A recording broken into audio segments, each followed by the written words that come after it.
I'm on the wrong screen. Oh, panic. There we go. Now we're on the right screen. Get everything pulled up here. Normally I hide this part so you guys don't see me flipping through all these screens haphazardly.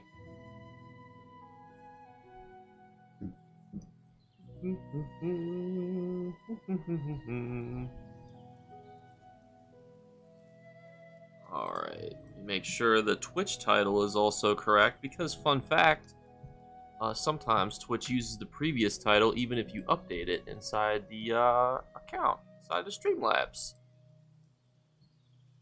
Learn that because every so often I'll do a drops enabled stream, you know, because the developers will bless us with a drops enabled stream, and then the people will be like, Jake, why does it say drops enabled? That was like a few days ago. And I'm like, oh, because they didn't change the title, those little silly gooses.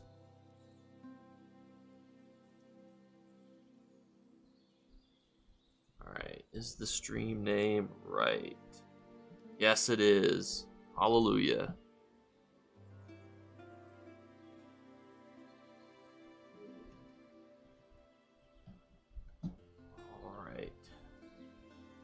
How's everybody doing while we are just getting, making sure everything's set up correctly? How is everybody?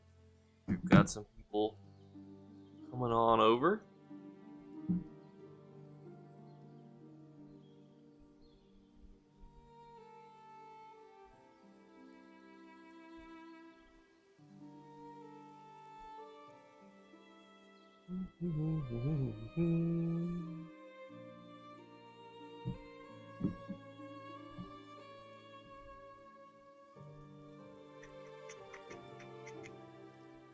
But I have some extra spicy things for us to do today because we are going to be I found ESO personality test, because as you remember, there I was putting out community posts, you know, with my generic anti-elven slander. You guys know it. It's just the truth. And I thought to myself, what alliance do I belong to according to these random tests online? And what do you, the viewers, also belong to? So you guys will also be answering the questions on some of these tests. They're relatively short, don't worry. But I was curious because I was like, what truthfully is the proper alliance for Twitch and YouTube chat? Where do you guys belong? So we're going to do that here in a minute. Just getting everything, setting everything up, making sure that everything is working properly. How's it going, Orion?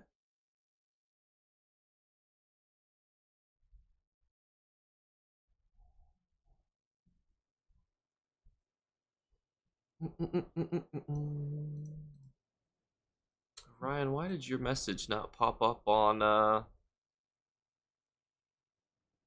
there's Boy Mom's message, or why did that not pop up on the chat? Alright, well, Boy Mom says it sounds like one of those Harry Potter tests, and I'm down for it. So, I'm going to pull up one of them. ESO Alliance test. Alright. This was made in 2015. So this is an old one. This was old. Let me put it on the, sure you guys can see it here. Pull this up for us.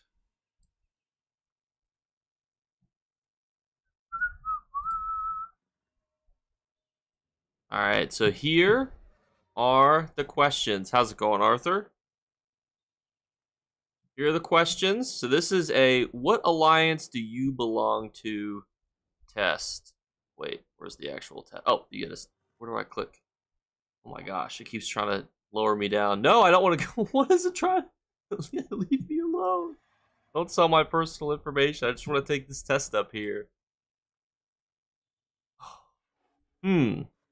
Why do you want to save, or why do you want to conquer the Imperial City? Now, if you say humans are unfit to rule, I wonder what alliance the game thinks that you belong to. Who knows? Obviously, I want to do this as if I knew no lore. I saved Tamervel from the Akaviri. No one except me deserves to rule. who fended off the invasion of the Akaviri. And then I need to do my trade routes. You know, we'll go with that one. Oh my gosh, this is so. Oh my gosh. What a. Where would you want to explore the most? All right, let me just pretend like ESO was real, right? And you tell me in the chat, because I don't want to just seem biased, because I am biased. If you had to pick a realm to explore, which ones would you go to? And honestly, I feel like High Rock and Hammerfell are the correct answers, because let's just look at the first one. Skyrim, Morrowind, and the Black Marsh are terrible. I can read it now, so I can see you, so you should be good. But so if you had to explore, right, and Skyrim, I think, is the best one of all of them, but there's giant mammoths, giant giants, there's evil vampires going around right now. This just seems like a terrible place if you had to live there. So that's off the table. Morrowind is held up by, there's a meteor above you. Who wants to live and explore a place that's being held up by a meteor, and at any moment it could come collapsing down? And by the way, when you get there, the power is stolen and you're probably SOL. Probably not a great place to be either. And then Black Marsh? You want to go to a place where the woods are actively trying to kill you? It's just, to me, that immediately that's off the table. And I'm not just doing this so I get the Daggerfall Covenant. I mean, I am. But also, because the Daggerfall Covenant is the best alliance, they're also the best answer to all these questions. Now, Somerset, Valenwood, and Elsewhere is interesting. However, Elsewhere is invaded by dragons, which is probably not ideal because generally people don't go there very often to slay the dragons unless there's an event that gives them extra loot. So, unless people are killing those dragons pretty frequently, they got like 12 million health. You're not going to be able to kill those things on your own. So, Elsewhere, it's a pretty terrible place to go. And it's a desert filled with cats. So, take that for what you will. Valenwood is filled with a bunch of racist elves who will eat you when they kill you, which just sounds like a not great place to go. And all of the elves also hate each other there, which also is not ideal for vacationing. And then you have Somerset, which granted is beautiful and incredible. And I love Somerset, but also during the time period of the Elder Scrolls Online, it's being invaded by Clavicus Vile, which, you know, is the Daedric Prince of Bad Deals. It's being invaded by gigantic sea slodes, right? Gigantic slugs are invading Somerset. It's being invaded by Nocturna, who's trying to do a generic Marvel Skybeam conquest of it. You've got Mephala, who's trying to take it over. She's the spider person, so that's, you know, terrible as is. And it's also very racist. Somerset literally hates everybody that's not from Somerset. Even like the Queen's right-hand man. They're like, yeah, we hate that guy. It's the Queen's right-hand man. Yeah, but this is Somerset. We don't really like those people. Contrast this with High Rock. What realistically is going on in High Rock that's that bad? You know what I mean? Like, you could go vacation in High Rock. You could go vacation in Glenumbra. Now, Rivenspire, probably not the greatest place to go with all the vampires, but of everything that we have said so far, High Rock and Hammerfell are easily the best answers. What class would you play? So, I mean, this is another easy, Templar. Ooh, here's a good question. Why do you want to play the Elder Scrolls Online? Because I love the Elder Scrolls Online series, and this seems like a fun and good addition. I don't know, me, then why are you taking a quiz? Because all my friends got it. So this is interesting, because I'm the one that convinced all my friends to get it. So that's got to be the first one, because after playing Skyrim, I was like, I'm in. So we're going in. Would you be loyal to your alliance? Yes. I don't even know who... Also, why does I feel like the Ebonheart Pact is getting way more territory here than they truthfully deserve. Black Marsh, granted, is that large, but also really uninhabited for most of it. This feels like when they put Russia on the map and it's like 90% dead space. So, I mean, like, yeah, we're going to be loyal to my alliance. If you were lost in the Imperial City, which direction would you go? How is this relevant to what alliance you would be? North, south, east, west. I guess west? Well, from a lore perspective, if you go south, you're going to either the Elves or the Black Marsh. Not great. If you go east, you also go kind of to Black Marsh or over towards like Mournhold and all those other places. If you go north, you're going into a Arctic area, and then if you go west, you're going to Craglorn, which also isn't ideal, but it's owned by the Daggerfall Covenant, so instantly better than those. Which races do you like the best? I will be fully honest, I'm not even being biased. I've always played as a Breton or Redguard. I do really also like, and I'm, from a normal gameplay perspective, I really enjoy the Breton. Now, I've made characters, my second favorite's probably like Nord. Dark Elves are also pretty flavorful, but I gotta go to the top answer here. Just for shits and giggles, I'm just gonna say I don't care. I don't care what alliance I'm put in. This is taking a lot of brain power to calculate here. I'm kind of nervous. There's no way. What? How? What?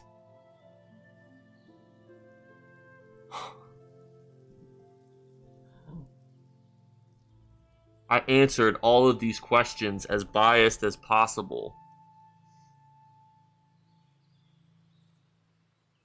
I literally said that I hated their zone. I voted against it.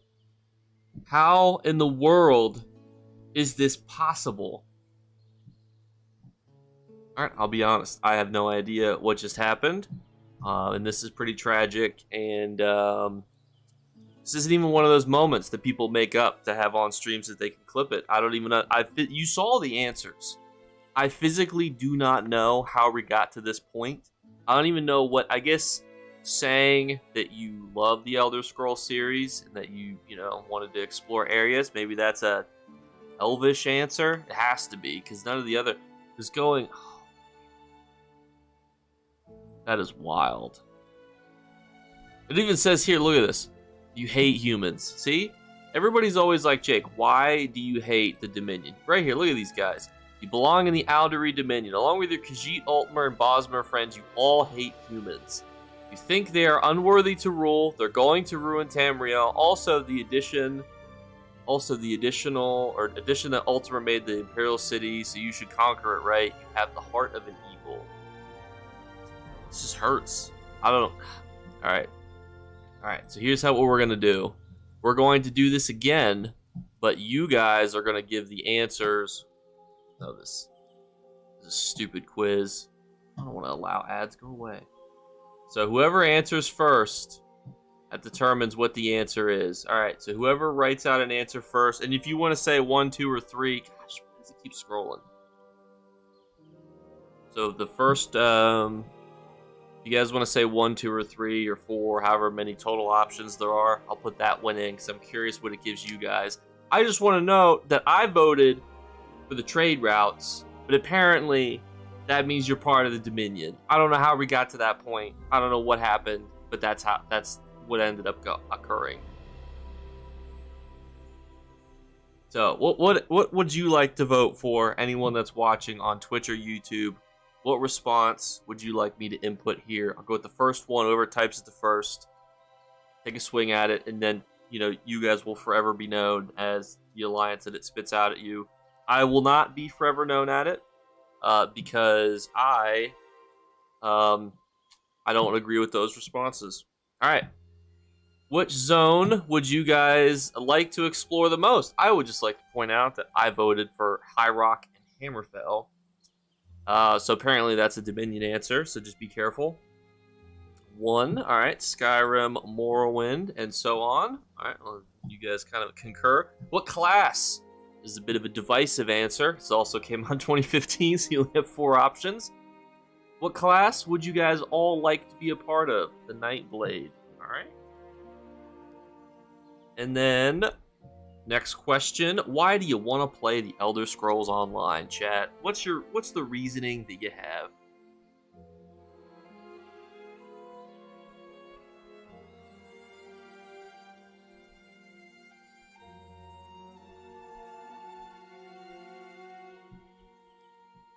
I now realize that I did not scroll down. You guys are like, Jake, I have no idea what our options even are here. Be careful. This apparently counts twice as heavy as all the other responses. Love the Elder Scrolls. Alright. What? Would you be loyal to your alliance, chat?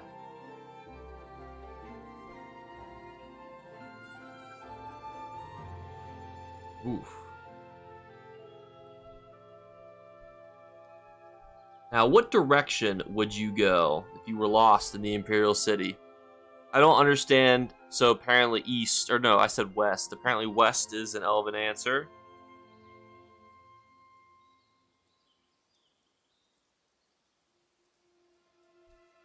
Counterclockwise? What does that even mean? So west, east. All right. What is your favorite race? You can just type out one. You don't have to give me the whole three-prong answer if you don't want to.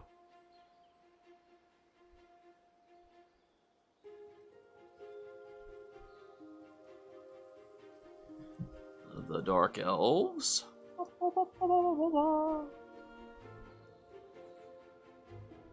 It took me a minute to realize that Dunmer were the Dark Elves. All right, what alliance would you like to be put in? Apparently, this question, if you just decide to say, just let it pick for me, this goes in Nor. That'd be none. Oh, DC. So you want to be put in DC. I swear to God, if chat gets put in the Daggerfall Covenant and I don't, I will be livid.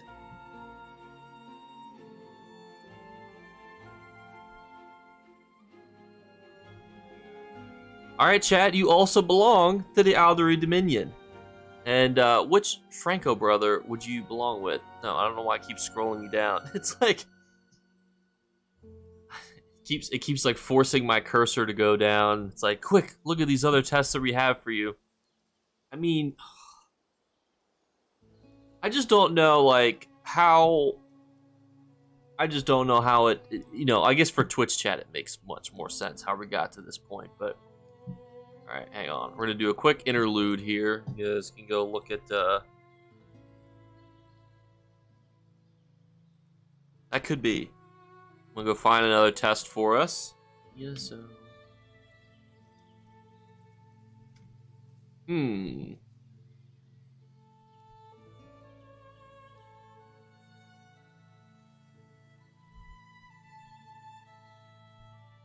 Never mind. That quiz has been destroyed. They killed that one. That one's dead.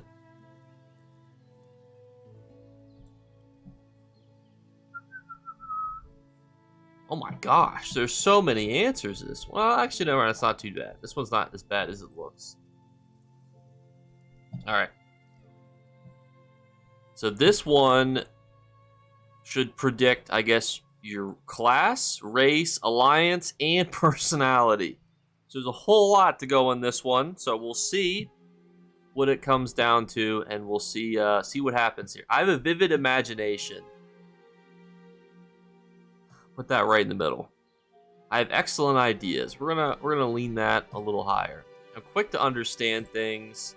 I use sophisticated words. Funny story is one day. So I used to sit in an office with 3 people, and me and my coworker decided to play a joke on our other coworker that sat in there. So we just decided to use big words with thesaurus, and you know, we just made these big statements all the time.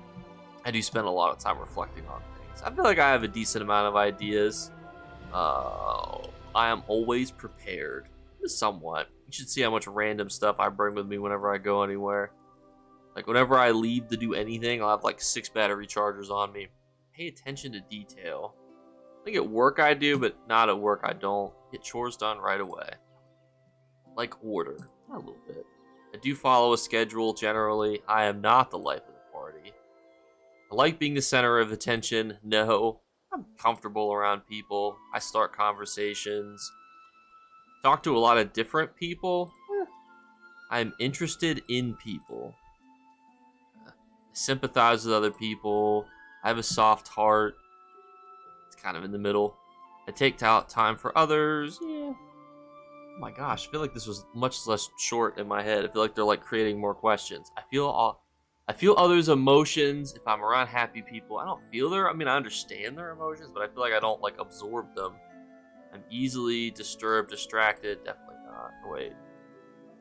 I'm easily angered or annoyed. Not really. Often stressed out. Yeah, kind of. Like, I'm easily made unhappy. Decent amount of composure. Mood swings. No. Often feel blue or sad. I do see a lot of sad stuff at work, but I don't think it affects me too much. I do feel a little bit of worry. Wait, this would be over here. Going the wrong direction. I'm more anxious than most people. I think sometimes work anxiety definitely makes me more anxious. Like to stand out in a crowd, no. Like being challenged, yes. Risks, yes. Like being in control, kind of. Always energetic. Thank God for coffee.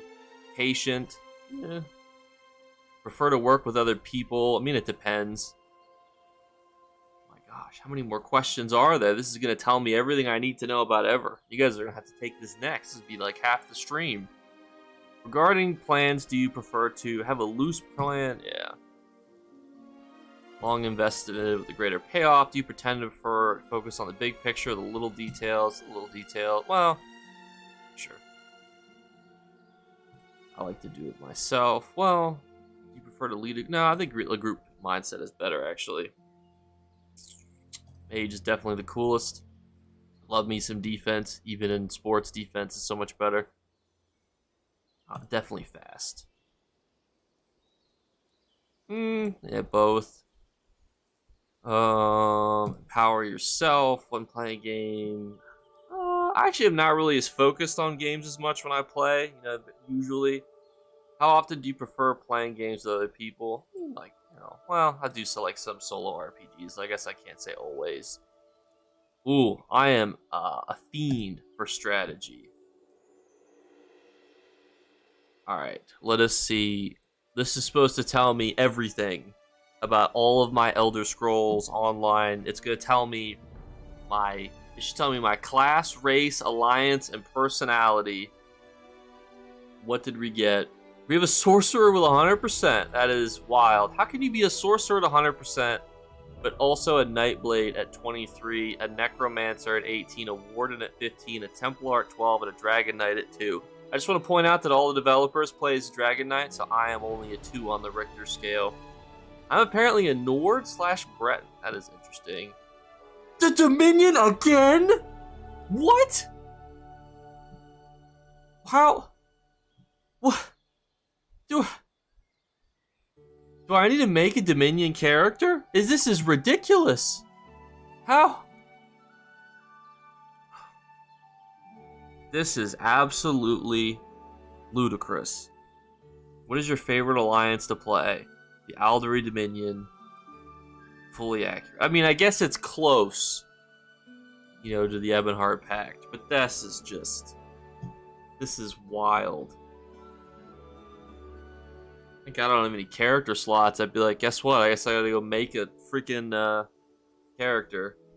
Most of my tunes are in the Aldury Dominion. Why would you do that to yourself?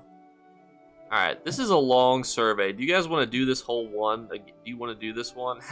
Disagree? Make these results more accurate. What does it say? Like, what? Wait.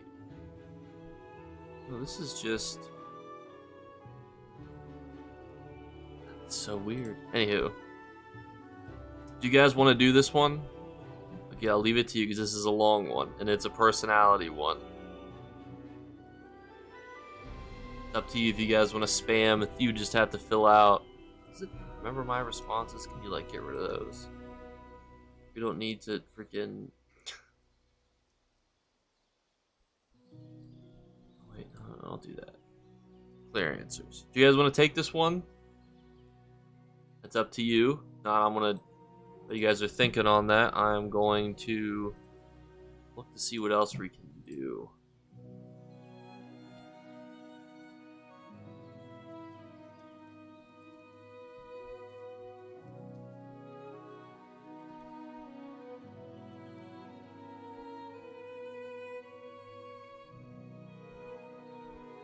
Ooh, that's actually a cool one that we could do. That's actually a quiz. All right, you guys are good. So now I wanted to try out. Sorry,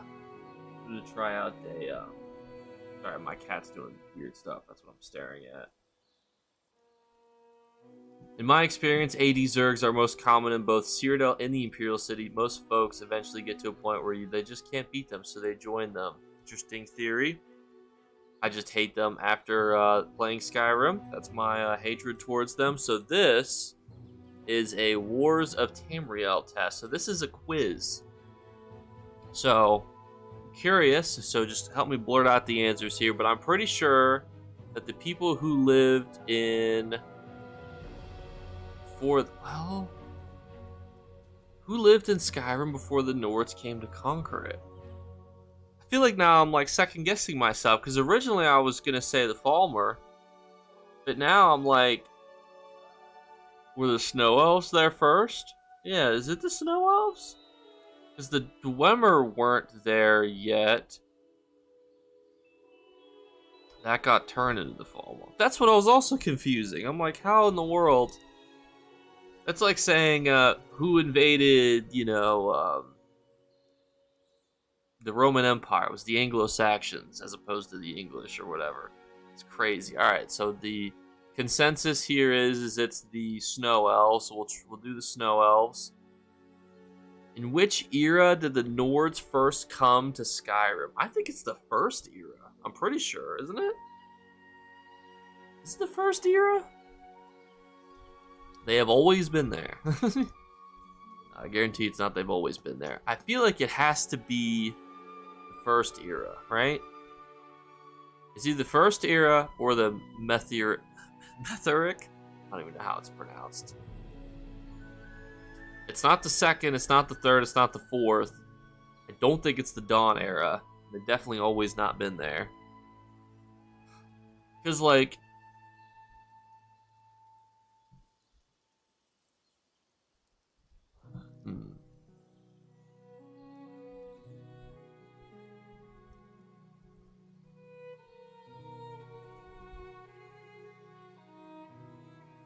Just gonna have to rip it. We'll go first era. Even chat's like, I don't know. Who led them? I'm pretty sure it's a guy with a name that starts with the letter Y. I am pretty sure it's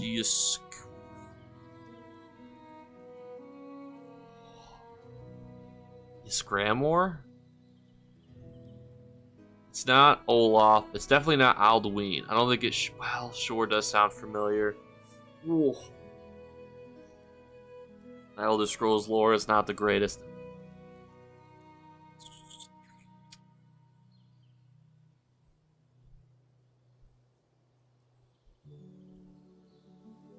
I think it's... I'm gonna go... this guy. Over in Cyrodiil, shortly after the Nords conquered Skyrim, who was starting an uprising?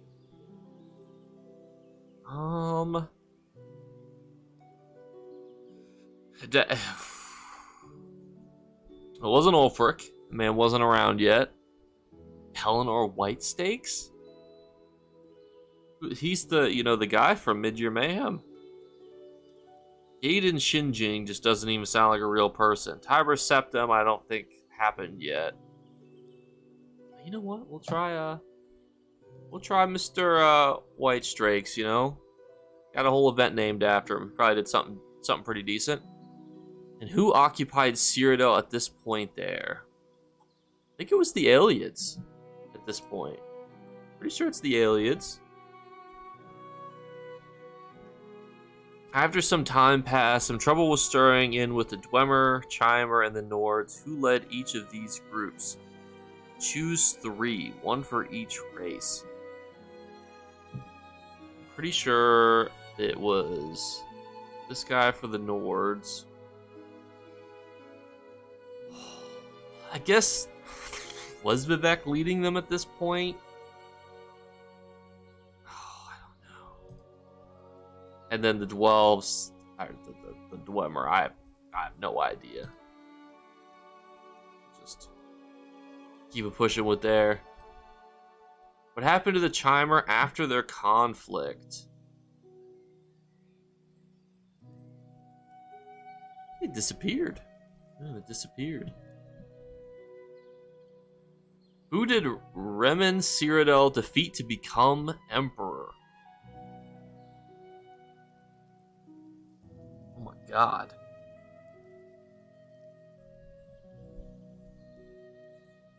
This is some nutty questions. It's not the Snow Elves, it's not the Dwemer. I don't think it's the Elysians, it's not the Akaviri because they were defeated. I think it was the last of the aliens? Oh, we got a question here. Who caused the soul burst? Well, I think this is really just a matter of opinion, isn't it? Like, well, hang on. How is so? Like, half of these people are directly involved. Like, who caused the soul burst? You could argue all of these people caused the soul burst, except for Akatosh and Ebonheart. Like, Abner Tharn assisted Mannimarco in doing it. Mannimarco tricked, the Varen Aquilius. Varen Aquilius is the guy who, was keyly important to the ritual. Molag Bal orchestrated the whole thing. Who was the right answer? This is a ridiculous question. I feel like it's got to be Molag Bal, but I feel like it also could be Mannimarco. Who caused the soul burst?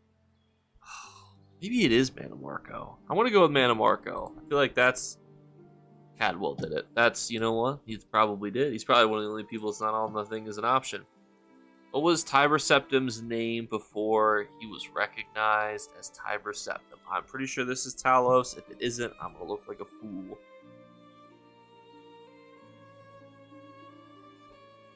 Which powerful artifact helped conquer? Isn't it that I'm pretty sure the biggest thing that helped him was the that gigantic war machine Mechazoid.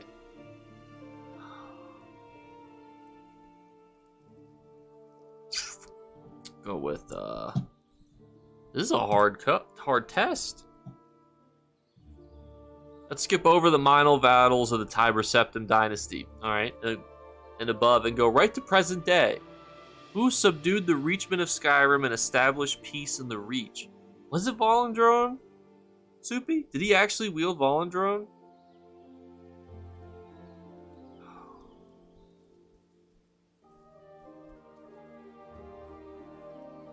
Is it the hammer? That's on me.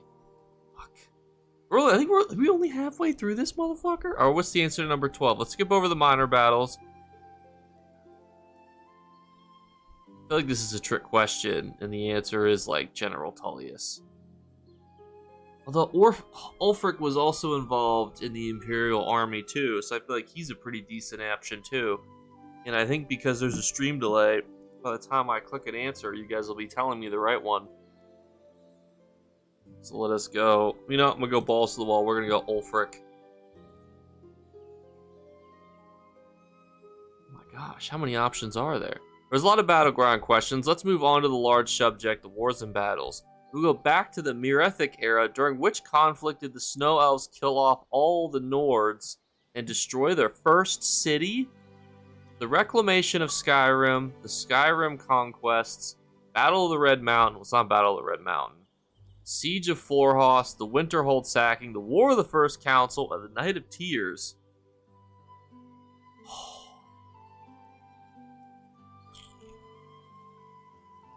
Well, the Winterhold Sacking, to destroy a city. Skyrim Conquests. Battle of the Red Mountain, Siege of Florhos. Reclamation of Skyrim. This is some crazy questions here. For some reason my mind is saying the Winterhold Sacking. We're just gonna go with it. Who was able to flee Skyrim after the Snow Elves destroyed their first settlement? Well, it looks like this guy, Scramber, guessing it's 500. You know, it just seems so specific. It's got to be that. During which event did Yasharna return to Skyrim and kill off the Snow Elves? I feel like that's the Skyrim conquests. In which battle was the Snow Prince killed? It wasn't the Three Banners War. It wasn't the Dragon War. It wasn't the Battle for Solstheim.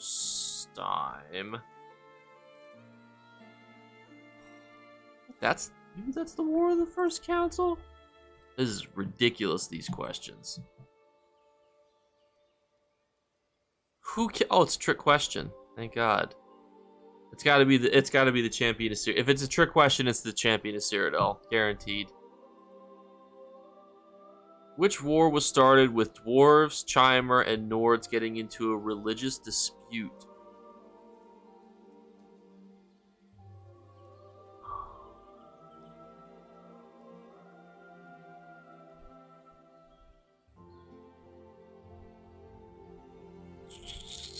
Great question. If only I had any idea. Let's say that's the War of the Red Mountain. I don't think it is. During which battle did the Dwemer disappear? My God, they just give you so many options. I'm gonna get like none of these correct. I actually also think this is the battle for the Red Mountain. But I don't think that I think I'm cooked. Where did the Remen Cyrodiil fight off the Akaviri? I know it was near this. It was near the water. It wasn't the Gold Coast. Was that the Iliadic Bay or the Nibirian Bay? I think. Nibirian. Which war was being fought during the plane melt? Finally, a question that Reno gets the answer to. What did Tiber's Septim conquer? It's Somerset, isn't it? To conquer to become emperor? Wasn't it Somerset? Isn't that like what unified the empire?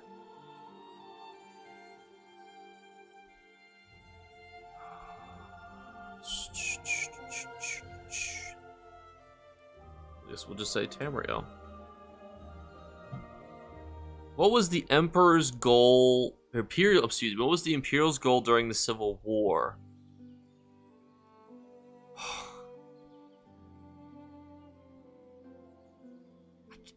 I guess to keep the emperor's power in Skyrim. I feel like it definitely wasn't to kill all non-imperials. I know, the stream delay. Oh shoot. What was Ulfric's goal? In the Stormcloaks, I should say. I guess, I mean, it has to be to free Skyrim. That's got to be what the answer is, I guess. And finally, last question. What was the final battle between the last Dragonborn and Alduin called? Is that, I mean, that has to be the Battle of Sovngarde, right? That, it has to be. The battle of the Throat of the World actually does sound also correct, too. How many other battles occur inside of Sovngarde? The Battle of the Tongues sounds way too fruity. The Battle of Dragonblood just sounds like it was written by a kindergartner. Battle of Souls also sounds a bit fruity. Half of these almost seems like they're like Slaanesh from Warhammer here. We got Tongues, Souls, Blood. Battle of Skuldafn? You guys think it's Skuldafn? By the way, that is a banger pronunciation. Skuldafn. Never expect me to pronounce words on the fly like that as well, ever again. No, I feel like the Battle of Heroes is when they sent Alduin to the future, right? So it's gotta be... I feel like it's Battle of the Throat of the Worlds. 52%, baby. We got 13 out of 25. That's why I was thinking, like, oh, is it the Battle of Sovngarde? What would you even Google to find that question? Battle of Sovngarde War. What was the Battle of Sovngarde?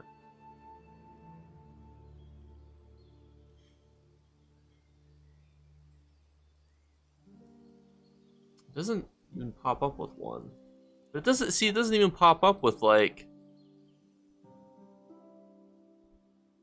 It doesn't even pop up with a battle. What? Battle with Mean.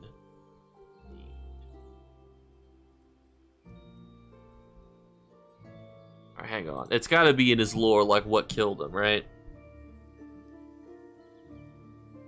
History, yada yada. Prophecy. What do we mean? We killed him. What did we. Wait. Which was needed to defeat and dealt Alduin a minor defeat at the throat of the world. The final battle. What was it called? Gee, how is it? You can't even find the answers to these questions, and they're asking you about this?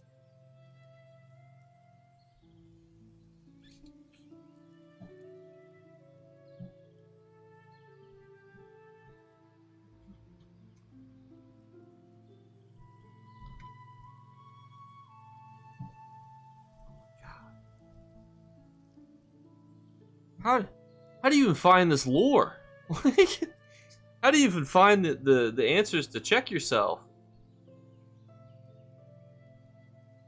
You see, that's why I thought it was the battle at the throat of the world, because I'm like, that's where it primarily occurred. By the way, I will also load up ESO. A lot of people are like, Jake, what are we doing here? I did want to break down some more of the economic stuff that I was talking about yesterday, just because I think it's just so fascinating to kind of break it all down. You guys have questions, by the way? Some of you guys were asking in Discord about some, what's the word I'm looking for? Inflation-proof gold methods and like what to do to profit right now. And kind of I broke it down a little bit in the video then. The key thing is that you have to do things that are either inflation-proof because you're selling to an NPC, which we talked about, or you have to do things that you know are going to sell just because it's going to be something that's consistently used or consistently done. The number one thing to do that, in my opinion, right now is to sell like mid-year mayhem sets. With PvP right around the corner, people are going to be needing to get some sets for that. So let's take a look at what is selling.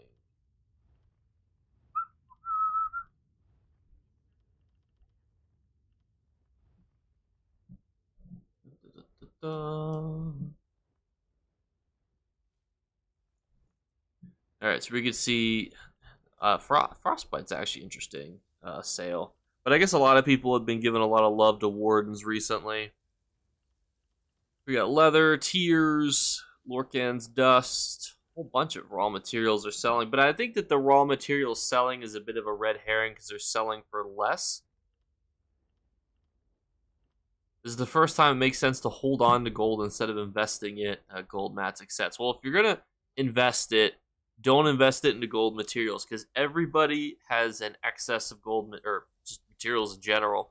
We've had every single event encouraging people to get raw materials. We've got bots on console that are constantly farming raw materials regardless of what's going on to try to just milk out as much money as they can from the market.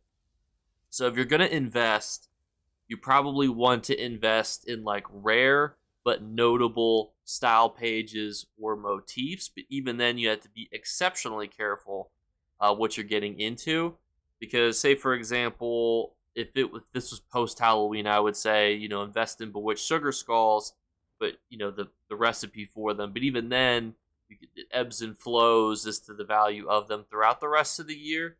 I'm surprised I haven't seen a whole lot of recipes for them sale. I'm actually curious. Go take a peek. That perfect rose sold for 28,000. That is some crazy prices.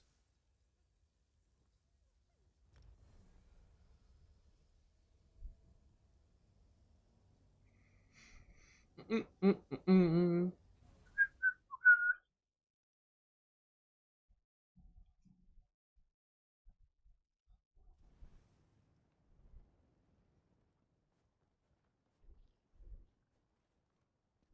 us see. What are they at?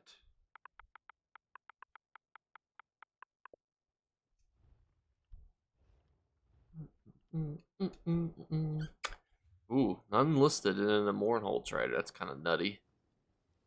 I think I actually have a whole bunch. I might try to offload some of these, but I don't know how many people are even going to be looking for them. Although, I feel like around this time period, it's a decent time you can start selling some stuff. 104,000, which is, I feel like, higher than it is even right before the event that gives them out. I feel like that's way overpriced. Here we go. 95,000. Although you get a 99,000 one that hasn't sold yet. I'm curious if these are all listed by the same person. They are. They are. They're all being listed by the same person. By the way, if you have a bunch of the same things to sell, chances are you're probably in multiple Mournhold traders. Put them in multiple Mournhold traders. That way, when you like look at one, it's like, oh, 90,000, and then you look at another one, it's 90,000. Another one, it's 90,000. You know, because you're just spreading them out a little bit. Because as you can see, there's really not a whole lot of listings, and it just makes your listings look a little bit more credible when you keep them around.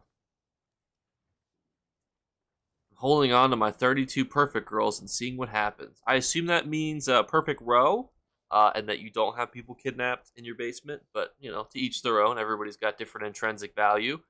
And to be fair, you know, the Ebonheart Pact, literally, you know, at one point, everybody here owned somebody else. You know, somebody else. So you've got the people of Stonefalls, you know, the Dark Elves, enslaved the Argonians, and at one point, the Nords enslaved the Dark Elves. And also, probably too, at some point, the Argonians probably enslaved the Nords because they thought it was funny. And it'd be kind of funny being owned by a lizard person.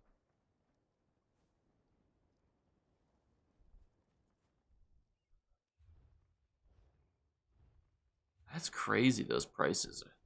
Yeah, if you ever are in that situation where you want to sell, make sure you spread them around a little bit. Because most people are in multiple Mournhold traders. It seems like this is the time to sell Perfect Row, though. I mean, let's take a peek. Let's see what we got.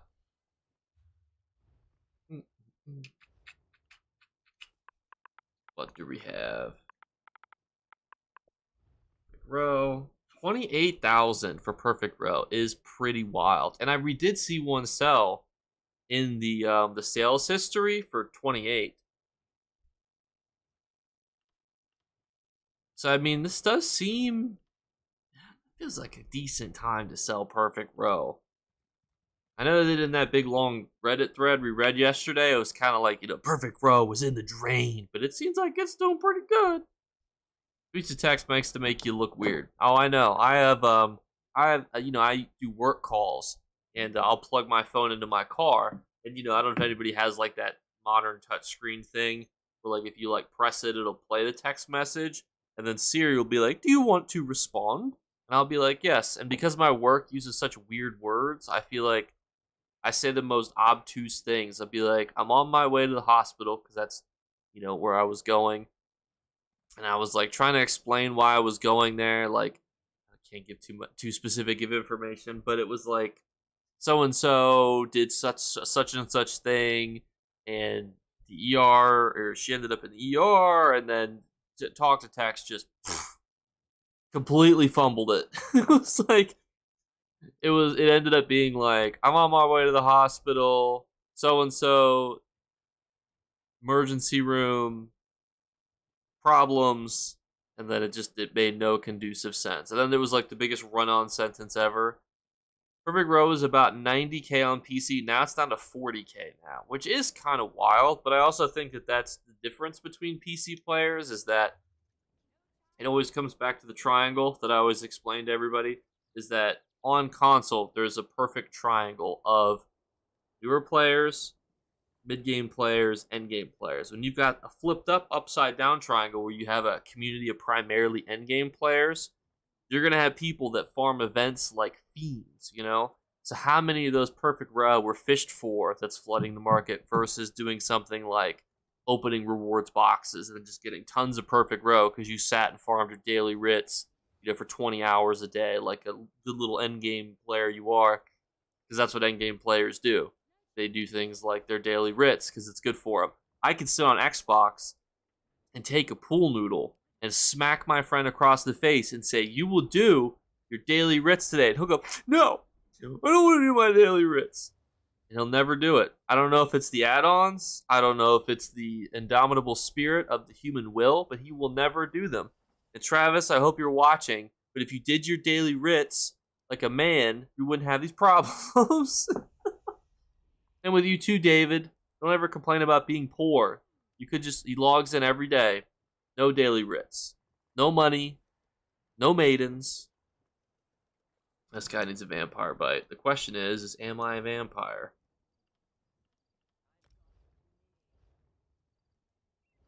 I don't know. Am I currently a vampire? I don't know which build I'm in.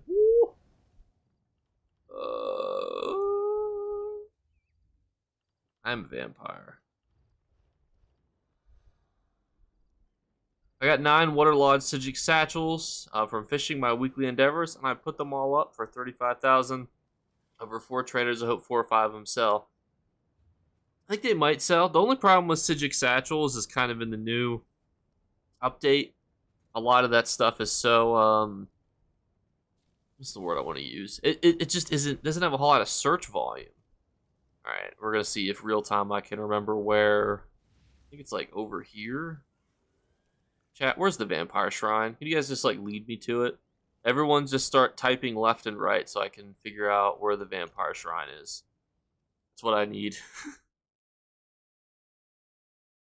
Evermore. Well, I mean, I know like the zone that it's in. I meant like, it's like beside a mountain. It's like in like the problem is like the zone looks all so similar. I know it's in like a cranny inside one of these little things. Is it this one over here? There's the...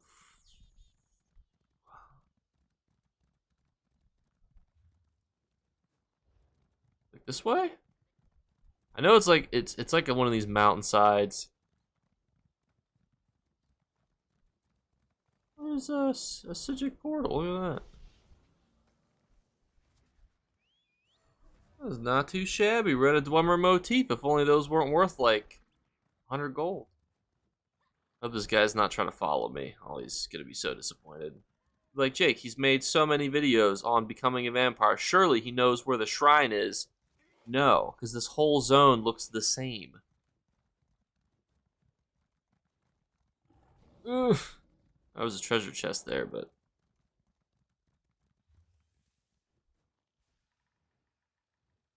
Oh my gosh, I'm going the wrong way. I know, it's closer to over here. We did a personality test at the beginning of the stream, which was varied results. And now we're talking about the economic changes. He says it's here. Where's he at? Is it really up there? Isn't that where I was? No, I wasn't up there at the beginning. I like how he knows that I'm looking for it. I hope that maybe he's watching the stream. And that way he's not just looking at me on the mini-map, just lost. I don't know which would be more embarrassing. Oh my gosh, what is more embarrassing?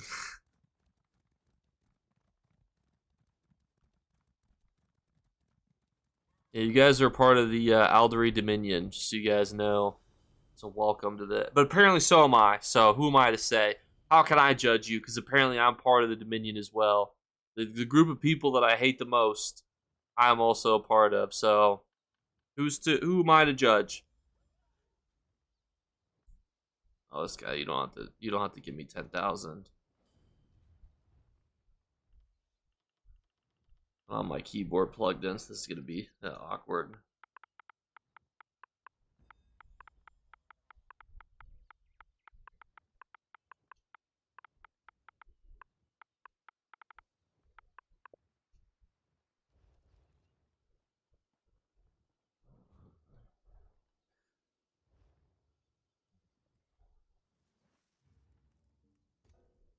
Even in this economy, we don't need to worry about that. But thank you, Jizz Wizard,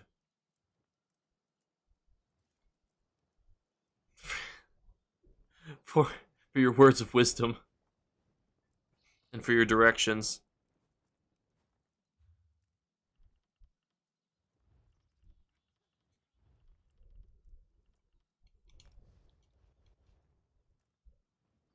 Supporting the Twitch stream, brother. I lurk. Well, thank you, Judge Blackheart. And thank you guys for stopping by. Also, too, I will be trying to make more of a formalized stream calendar because I stream at the most obtuse times, in the most obtuse ways.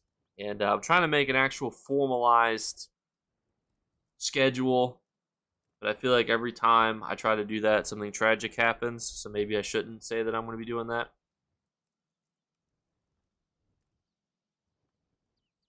You're wearing a spittoon on your head while you mock AD, sir. Just saying. This is a pot and pan, sir. Even the little dinosaur thing that I got in Amsterdam also has a little thing on its head, too. Ooh. See? Boom.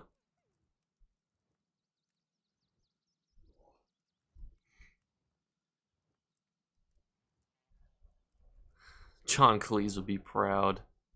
You goons. Yeah, so that's that was one of the big economic changes. I was trying to think of some constructive ways to fix the ESO economy, and I had some ideas, and I wanted to see what your guys' thoughts are. I've been called up to something and prove with it. Let's. At least you're good with it. That's the important part. And I'm sorry, other guy. I don't know. Think I have another vampire at the moment. I had an idea. This is my thoughts for trying to fix all the guild trader problems in the game. You know, Jake, I'm here to solve the problems, right? You have you have options when you list up an item. And I know this would not be something that they could do in a hot fix. So let's say I wanted to I'm in this guild, so let's say I wanted to list something up, right? Let's say I wanted to sell something in this guild right now, right? I would get no options except 14 days and a listing fee. But what if instead you had the option to pay a higher listing fee, and maybe even higher taxes, but the item lasted for forever until you took it down manually? Because I know that they're saying that they need to get the data storage, fixed, and I think that from the aspect of like storage space, I don't know how much different it is, because if you're constantly keeping your 30 traders full, how is it different if the items are all there being relisted constantly versus not being relisted constantly? Like, what's the difference, So I feel like what they should do is you should get options, right? Maybe indefinitely is a little long, but maybe like 3 months. You could pick to pay a higher fee for 3 months, because I think most items should sell within 14 days, right? Unless it's like a crazy market. But if you have something valuable like a super rare furnishing plan or a super rare style page, you are going to want to get a lot of value from it, but you're not going to want to keep paying these ridiculous listing fees. And it's actually important that a lot of people use these listings, because what it does is it helps to deflate the economy, because it takes money out of the economy. Guild traders is one of the ways that they keep ESO inflation down, which is kind of funny, because like that's the opposite of RuneScape's problem, where like RuneScape gold just becomes like more and more and more inflated, versus right now we're probably one of the only games in existence where the economy is becoming deflated. And on the face of it, that sounds like it could be good. But the problem when you have a deflated economy is like, yes, your gold is more valuable, but less people are buying things. And when less people buy things, there's less exchange of gold between players. And when there's less exchange of gold between players, there's less trades, which means that there's less trading, which means that people are generating less gold, which means that all of the fixed things that you have to buy each week become more expensive on the face of it. all of those fixed vendors become more and more hard to purchase from. Like the golden vendor becomes devalued, the furnishing vendor becomes devalued, all the achievement furnishings become devalued. And the other problem too is that what you'll see when this problem occurs is that a lot of guilds will try to capitalize on it, right? Because they'll say like, "Ooh, now's my chance to take this Mournhold trader from Ashes of the Red Mountain because I bet that the leaders are running out of gold." And I'm just using this as an example because I've seen it, not with these specific examples, so please don't castrate me. Because, fun fact, talking about guild trader bids is like talking about like your Secret Service detail. It's the most classified thing in the world. And so when you have a situation like that, you've got people who are starting to overpay for guild traders because more people are trying to use this as an opportunity to catch people lacking or knock them off because this is their chance. Like, this is when they can kind of stretch and flex their kind of financial might on some of these other guild traders, and then it causes these guild trader leaders to need more gold, and when they need more gold, they're forced to sell things very devalued, and it pushes the value of other items down, and then it floods the market with these cheap items that need to sell quickly, and it just keeps devaluing the currency. And then every Tuesday, all of the guild trader bids, all of that money is just ripped from the economy and taken away. There's trillions of gold that have probably been removed from the ESO economy through guild traders. It's just taken and then thrown away. So the ESO economy is going to continue to be on this weird downward spin. To some of your guys' comments point, and some of the points that I made though, that's not inherently bad. From a sense of, if you still want to make gold, there are ways to do it, but I don't think it's as simplistic as it used to be. It used to be every item that's decent, or every consumable, every housing item, furniture piece, plan, motif, whatever, they'll all sell. Because even if there's a niche market for it, there's still a market for it, and somebody will come and purchase it, right? We're running into a problem right now, though, where not the people who used to have tons of gold, that they would just throw at problems and say, "Oh, I want to try out this set build. I want to try out this thing." Or, "Hey, I want to make it a new character. I really want this motif style." The people who would usually be a little bit more experimentative and a little bit, more whimsical with their money, now they're kind of saving their money. That's how we're getting some problems. And Elite Old Guy says it right. I'm not selling anything until they fix this. And the problem is like, just sales are not happening. The problem is that I don't know what fixes it. I know what fixes it, but it's not going to be popular. What they need is power creep, right?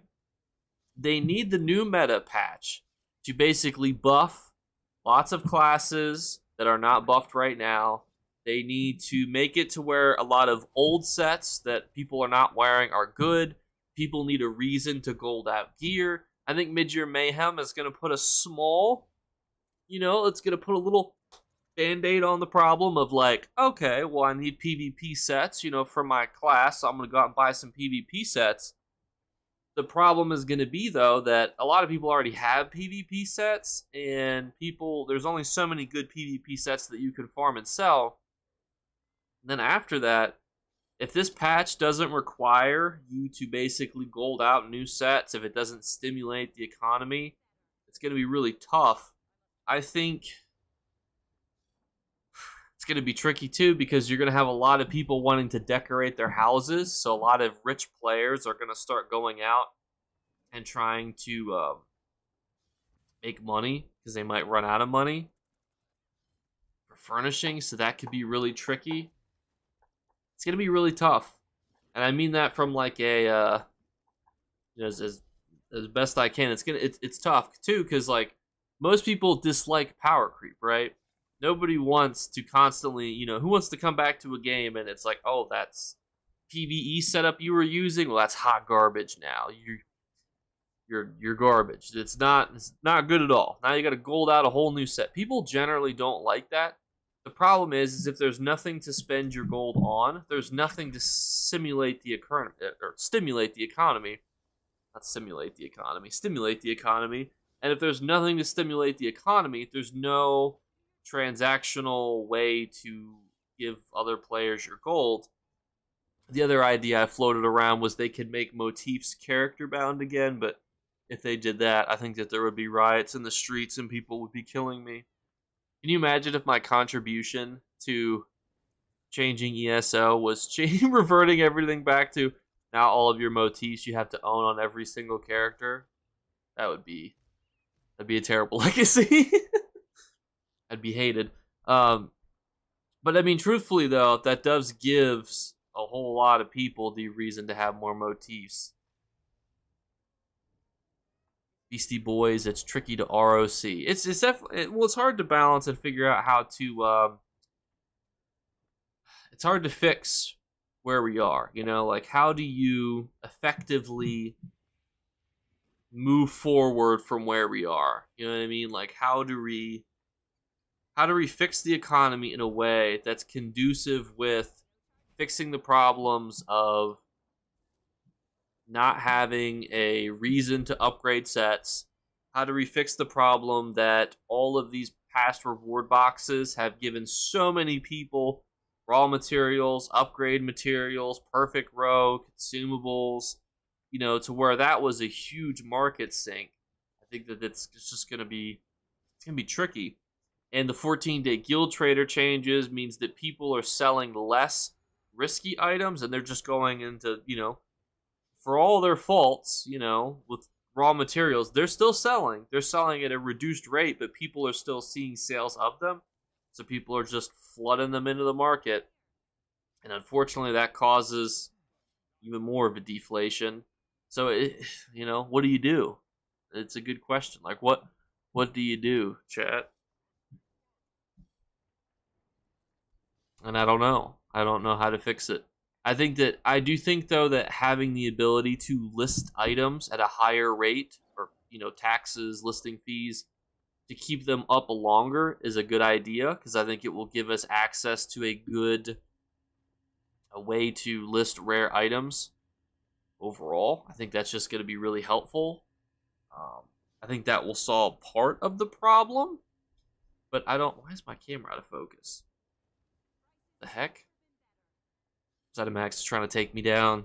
How do we fix the economy? Take him out, boys. Actually, it wouldn't be ZeniMax. It would be, he was talking too much about the guild trader bits. Take him out. That would be whatever. Let me tell you. I was joking about that as a PvP game mode. The PvP that occurs between guild traders is ridiculous. Let me tell you. It's crazy. I know I'm going on like tons of rants and stuff, so I have some ideas for videos to put out this week, so I'm curious which of these ones would excite you the most, because yesterday's video is one of my most watched videos in the time period that it's been up. I mean, it's got 4.7k views, and it's only been out for a day, which is pretty good for me, and it still has a 9.5% impressions click-through rate, which is high considering how long it's been out. And it's got an average duration view time of 11 minutes. And for a video that's literally strictly just me talking about the ESO economy, did not think it would do that well.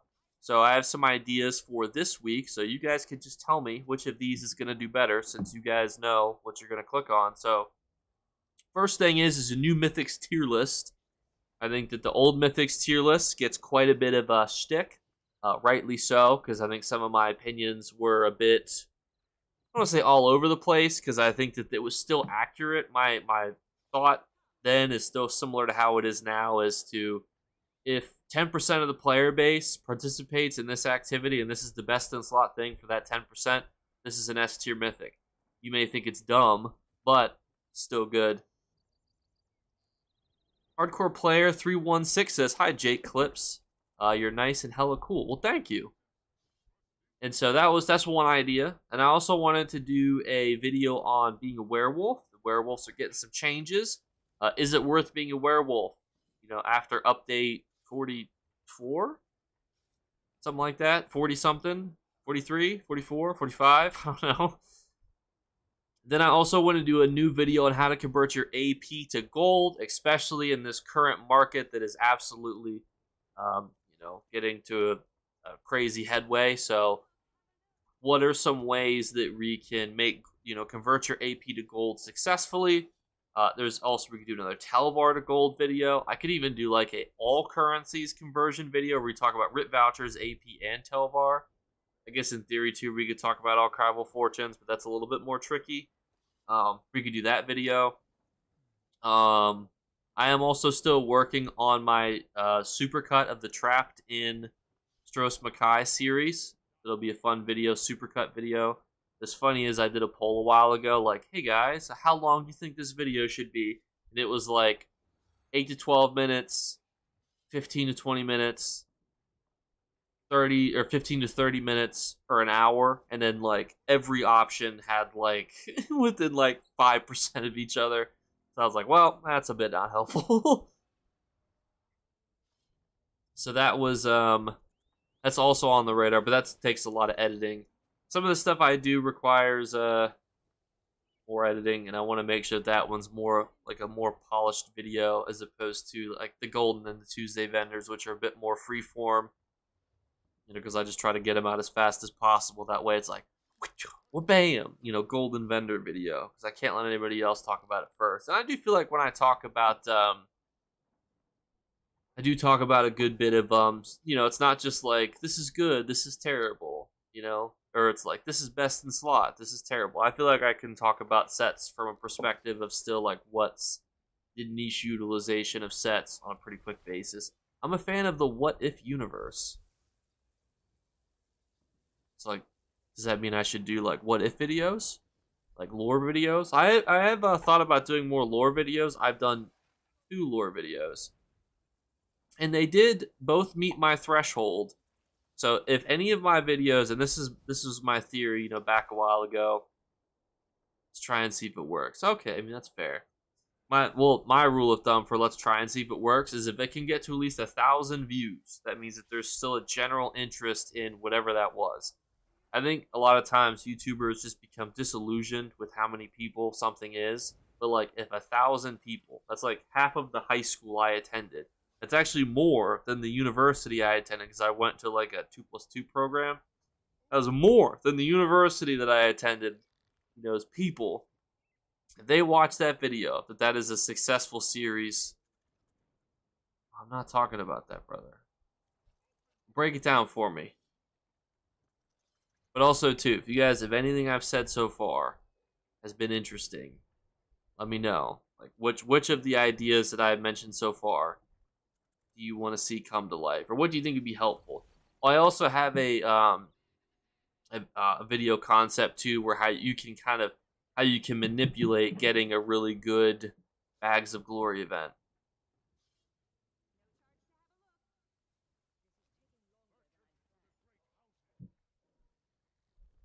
ESO is a place where I get to think love, think heart.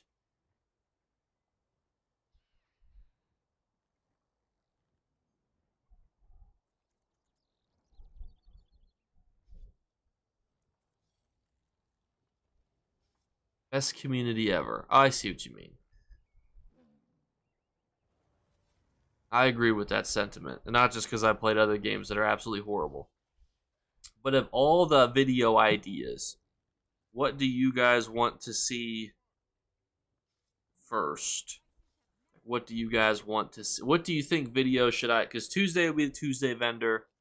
Wednesday will be a video. Thursday will be a live stream. I pinky promise.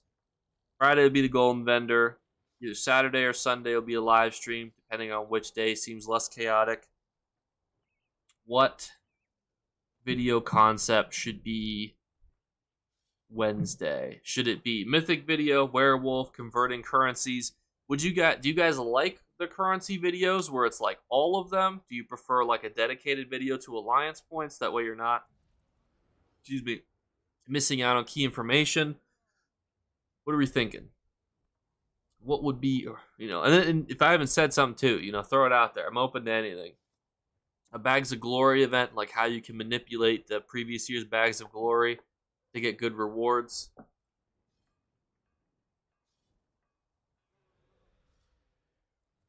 Anything is good. You guys are killing me here. I need something a little bit more specific. Like if you, what would be your ideal Wednesday video when you guys are getting off of work? What would be your best? Hey, this is the video I'm gonna digest. I can't do a stream on Wednesday because I have a soccer game. Also, don't know why YouTube chat didn't pop up in the box. Hang on. And thank you for this tier 1 subscription, Judge Blackheart. Let me flip flop here. Turn chat on and off. I did not even notice that.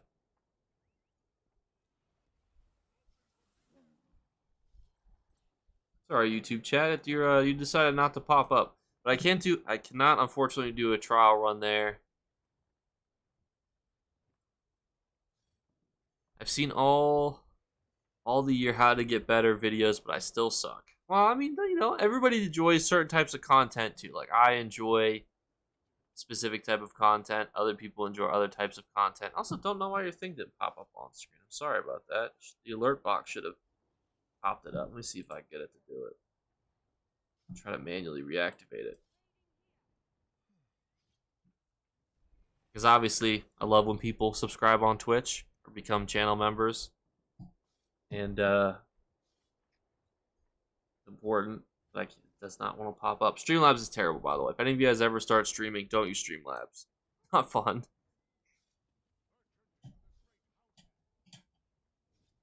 I was also thinking, like, what would be fun things to do with viewers, too? So, like, a trial run stream could be good to do with, like, viewers and stuff, too. Because if you guys remember, we did go to Cyrodiil. That was a fun experience where we did that together because it was cool. The only problem with going to Cyrodiil is that when you're in Cyrodiil, like, some of you guys don't have Daggerfall Covenant characters. And that's obviously the best alliance. And some of you guys just thought, don't need any of those.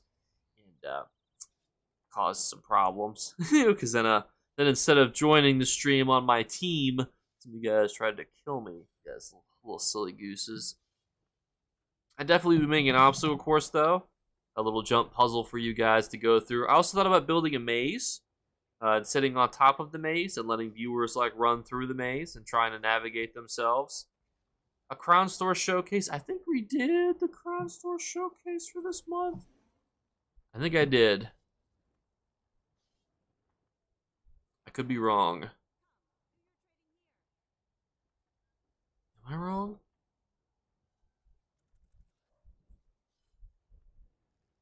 I don't play console. That's the other problem too, is people don't play console.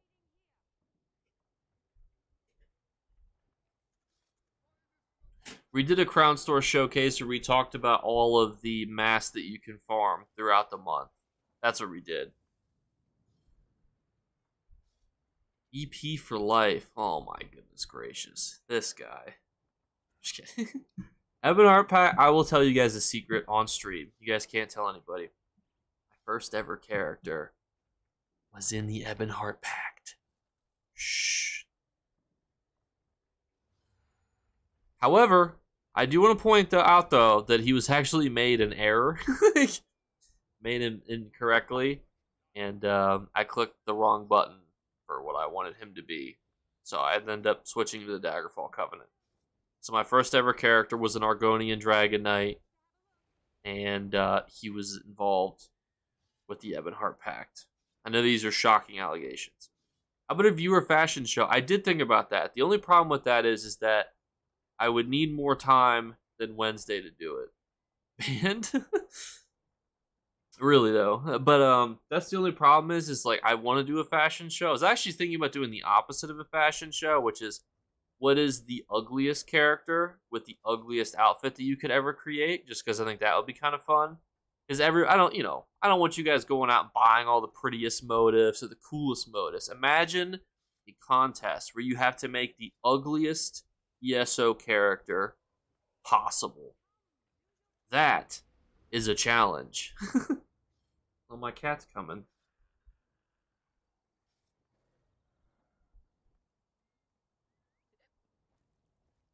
Sorry. Just keeping an eye on her. Sometimes she has a tendency to unplug some of my wires on accident. Those of you who remember when she unplugged my microphone and I was sitting there like, you guys can't hear me? You can't see me? You want to come say hi to the camera? They're not going to be able to see you. You're too small. Alright, now she's like right in front of me. Can I pick you up and put you in front of the camera? No. She's going to sit on my lap. Wonder if I can like show you. She's right here. You can see her tail. There you go. Can't even see your head. This is I'm like petting the void. That's what it's like owning my cat. She just comes over, sits down, and then doesn't even want to say anything into the microphone. What is some stuff you may have heard that some of us have not had? I like that content, like something like the Sixth House banner was cool. Yeah, I could do more videos like that, like highlighting. Do you guys? So when I made the video about the Sixth banner, it was kind of like just because of how crazy its value was. There's a lot of hidden things in ESO that I think are just cool, like outfit styles and stuff that are like non-tradable.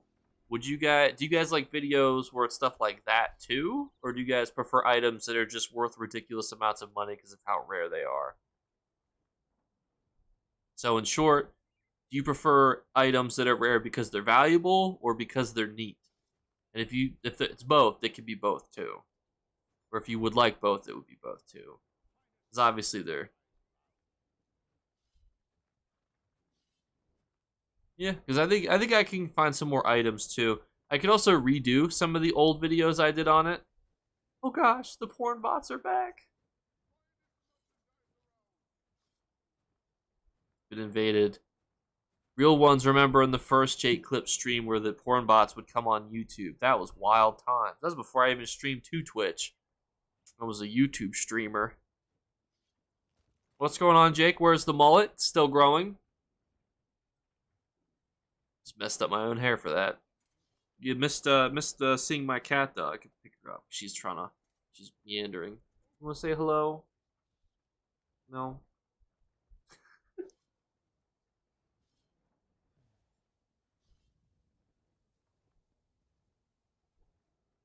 We need to dye your hair like blonde, that way they can see you. You like blend in with the darkness. Yeah, so I could do some more videos on like hidden rare items in ESO. But for Wednesday, if I gave you the options of a new Mythics video, right? So that's option A. Option B is a werewolf video. Option C is an alliance points, like converting your alliance points to gold. Option D is how to cheese cheese the bags of glory during mid-year mayhem to get items that are worth millions of gold. And option E is how to convert all the currencies to gold, like an updated breakdown of every currency to gold. So like how you could turn Telvar, Writ Vouchers, Archival Fortunes, yada yada yada into gold. So we took a personality test at the beginning of chat, or at the beginning of the stream. You guys could just ignore all the results from that. We ended up getting distracted and talking about the ESO economy anyway. No. Yeah, don't even, just ignore completely everything that happened at the beginning of the stream. Don't go back and rewatch when the stream is over. We also took a test about wars that occurred, and I got like a 52%, which is ridiculous.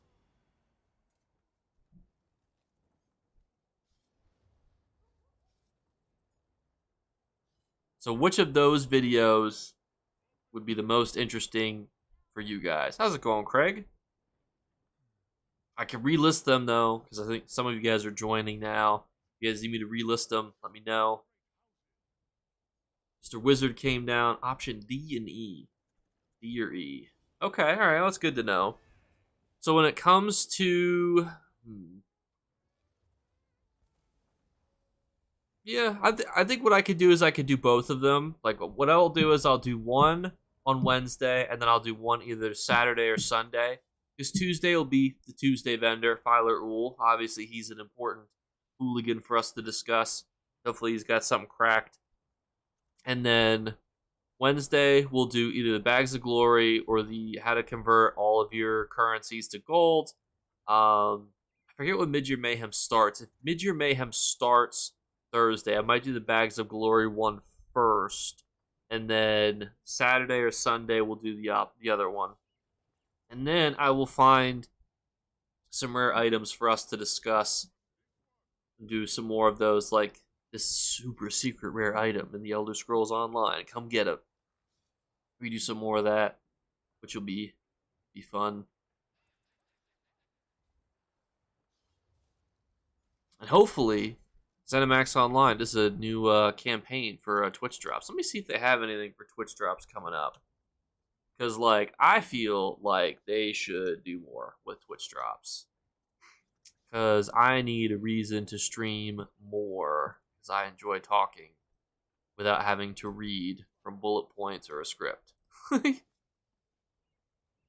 was moving locations. Please list again. I'm going to list them out of order because I forgot the order. But these are the videos. Mythics tier list. Updated Mythics tier list with all the new ones. Plus, kind of some of my opinions have changed on them. AP to gold. Werewolf video. How to convert or how to cheese the previous year's rewards of the worthy boxes or bags of glory for amazing rewards, and how to convert every currency to gold. So that would be AP, Telvar, Writ vouchers, Daunted keys, blah, blah, blah, blah, blah. Everything. Those are the options, Rambo. Do they not have any? I mean, I'm just trying to see if they have they got QuakeCon coming up. Surely they got to do some sort of stream thing for QuakeCon, right?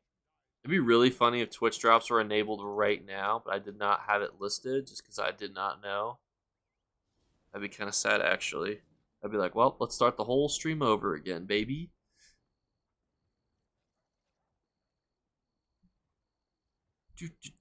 Sign-ups are available for the QuakeCon meetup at the Gaylord Texan Resort. It just sounds like an interesting place. Viewed on twitch.tv.bethesda for the high score competition. My cat's on twitch.tv.bethesda. She just turned on my audio volume.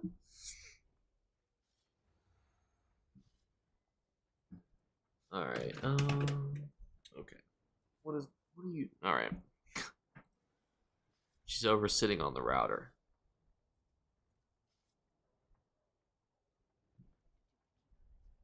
Oh, sorry about that. Do a video what you do for fun in ESO, Jake. My GM sits at a bank all day and seems miserable because they don't actually get to play. That's true. That's pretty accurate. If my cat knocks my internet off, it's because she's sitting on my router. She just loves to do this during stream. I can't close the door. Keep her out. I don't have the heart to do that.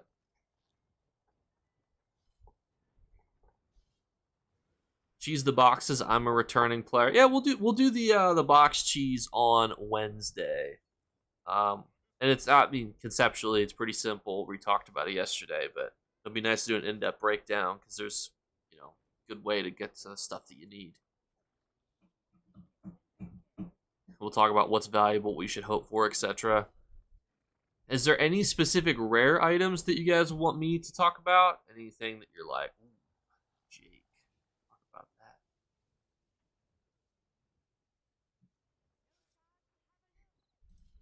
Like, that's a rare item. Jakey Poo, talk about that one. Gosh dang it, yes. I'm trying to see if they have any, like, crazy things coming up. But every time I keep, like, backing out of the page, it's like, how old are you? Many of you guys have that thing where you, like, log into ESO's website, and it's like, how old are you right now? Tell me. I'm like, whatever answer just gets me through this faster. White Strikes Mayhem starts this week, right? Yeah, July 25th. Okay, so this starts this Thursday.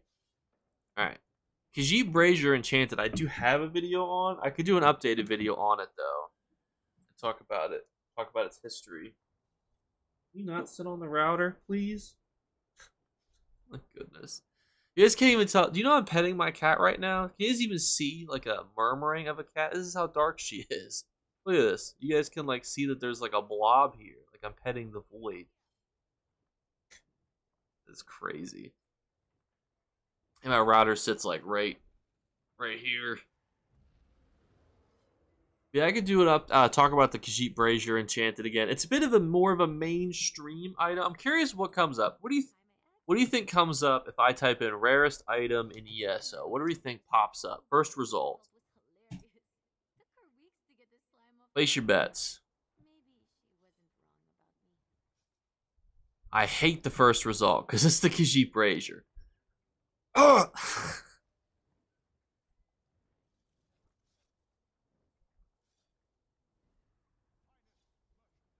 Problem is, even if I had a cat cam, you couldn't see her.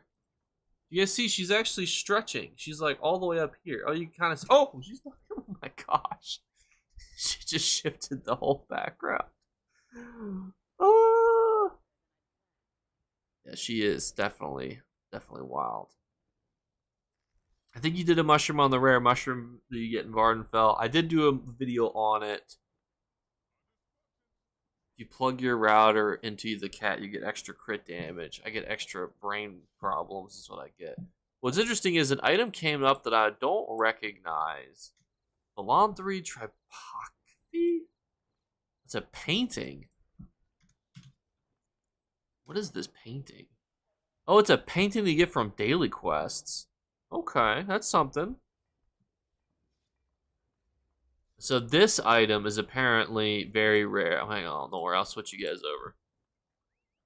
Oh my gosh, and Linus calling. I completely missed that you had subscribed on Twitch. I only saw that because I was switching screens. I'm so sorry. That was 8 minutes ago. Please forgive me. Oh my god. I like pride myself on catching these things as they happen. And I completely missed it. But this is this other rare item that came up on the Googles when I searched it up. Right here. Forgive me, Jason or Linus. Yeah, this item is apparently also super valuable. Let me see. Tamriel Rice. Not Rice Check. Oh my goodness. Tamriel Rice Checker.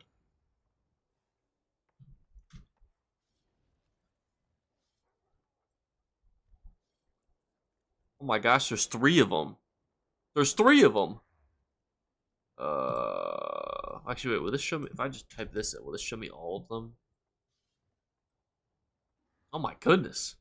This one's got 4 listings for 9 mil. It's the max, and about 8 mil. 8.9 to 9 mil. That was the waterfall one? Is that the only one that even has listings? The other one's not listed?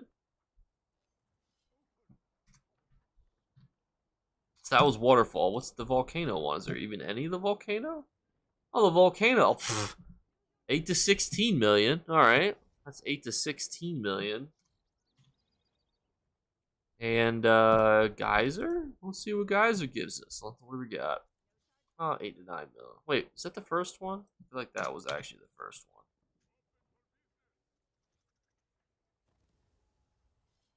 12 to 49 million? Jeez.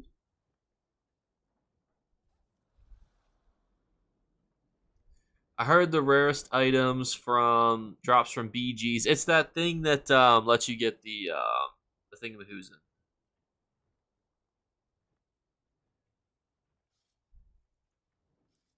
Oh, what's it called? The thesis? I think it's like the lost thesis thing. I think it's that thing. People have found the mushroom, yeah.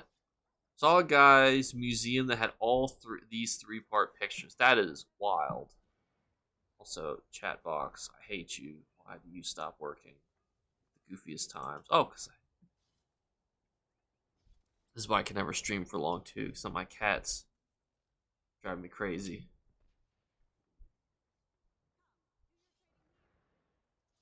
Chief Aquarius Lost Thesis. Thank you, Douglas.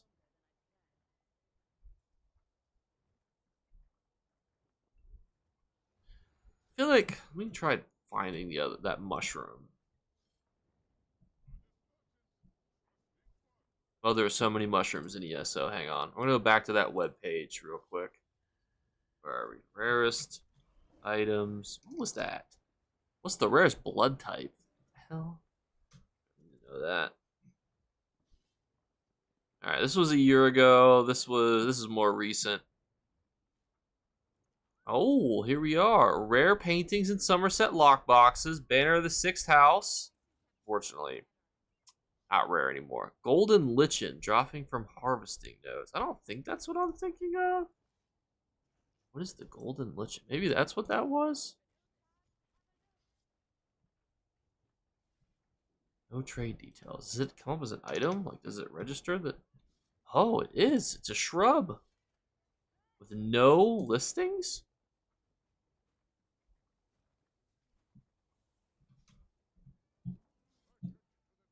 How to sell a super rare furnishing. Huh. It's just a shrub? Yeah, it's just a shrub. I feel like I've heard of this. And it also comes from Varden. Why does everything come from Vardenfell? Yeah, shrubbery. It's like why are all the rarest items in the game just goofy items from Vardenfell that did not get coded correctly on what their drop rate should be? Let me move this back over. Let me move this back over.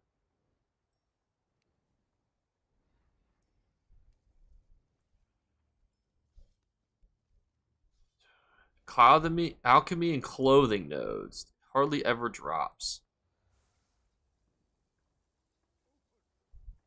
I'm currently okay. The Clockwork Curator one makes a lot more sense. That's actually a rare item.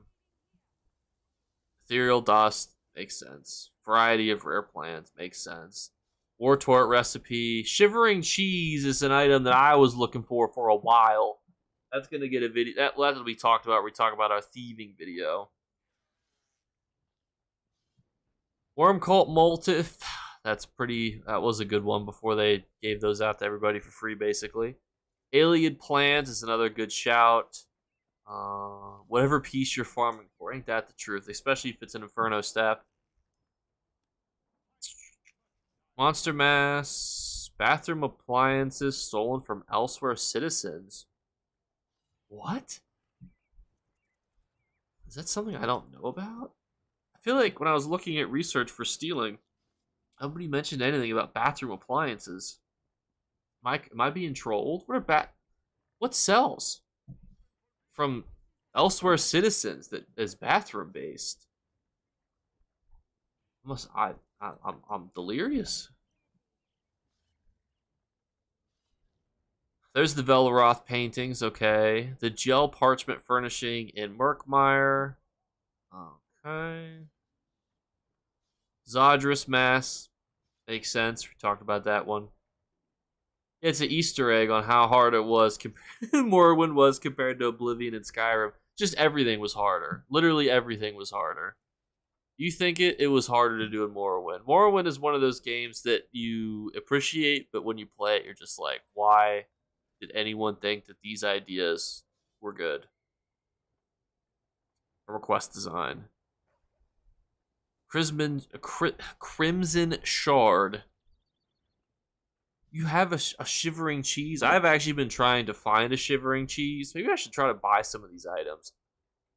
Now's probably the time to buy all these goofy things because everybody like wants to list these like super rare items and actually get sales. But now's probably the time to go buy like the sixth. You know what? Is there a Sixth House banner being sold right now? Hang on. Somebody's probably selling it for like 10,000 gold. Something crazy. I guarantee you, who's listing up in this economy? Who's selling the Sixth House banner, right? Wait. Oh.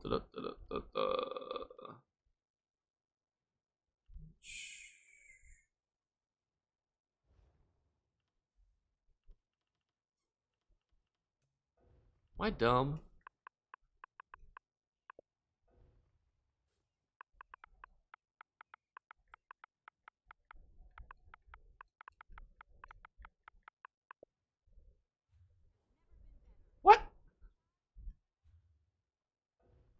How? What is this item officially called? What is its Latin name?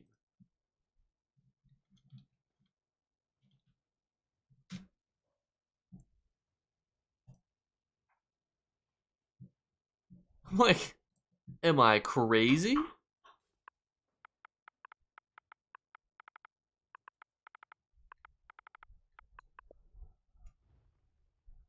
Look at this, 110,000 gold. This used to be the rarest. It's not even. Oh, it is. They fixed it. Apparently, this thing didn't even used to sway in people's houses because of how rare it was. Nobody saw it sway in their homes. That's how rare it was. 110,000 gold. I might buy these. This might be the time where I go buy all these rare furniture pieces. And even if they don't sell in the future, I'll just have a home full of rare furniture pieces that used to be worth multi-millions. I'm a farming group down for thieving in Vardenfell. It's got most locations included. It's got plenty of loot after a week of daily farming. I've had one Telvanni painting in an elsewhere mirror. I feel like I've had that painting before, and my goofy ass probably quick sold it or threw it in a house somewhere. Worse than quick selling it, I probably threw it in a house where it'll never see the light of day because I have so many fucking houses. 80,000 gold. 80,000 gold. Oh my god. I feel like I have to buy these.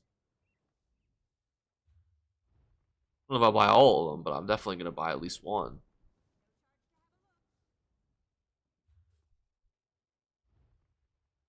$100,000 gold. How the mighty have fallen so far. That is wild. I'm actually surprised that people are still listing these up, though. Like, I feel like if you only have 14 days to sell an item, do you really want to put the Morrowind banner up? Like, obviously, it's a rare item. It's cool. But from a utility standpoint, I would think that you would want to list things that have more guaranteed sales history attached to them. Which one? 90,000. Was that? I think that was the next one. I'm gonna check here. No, it's this one. Yeah, we're gonna buy the item that one of the videos that blew up my channel. We're gonna buy it for 80,000 gold. Even though when I made the video, I was telling people how it was worth multi millions.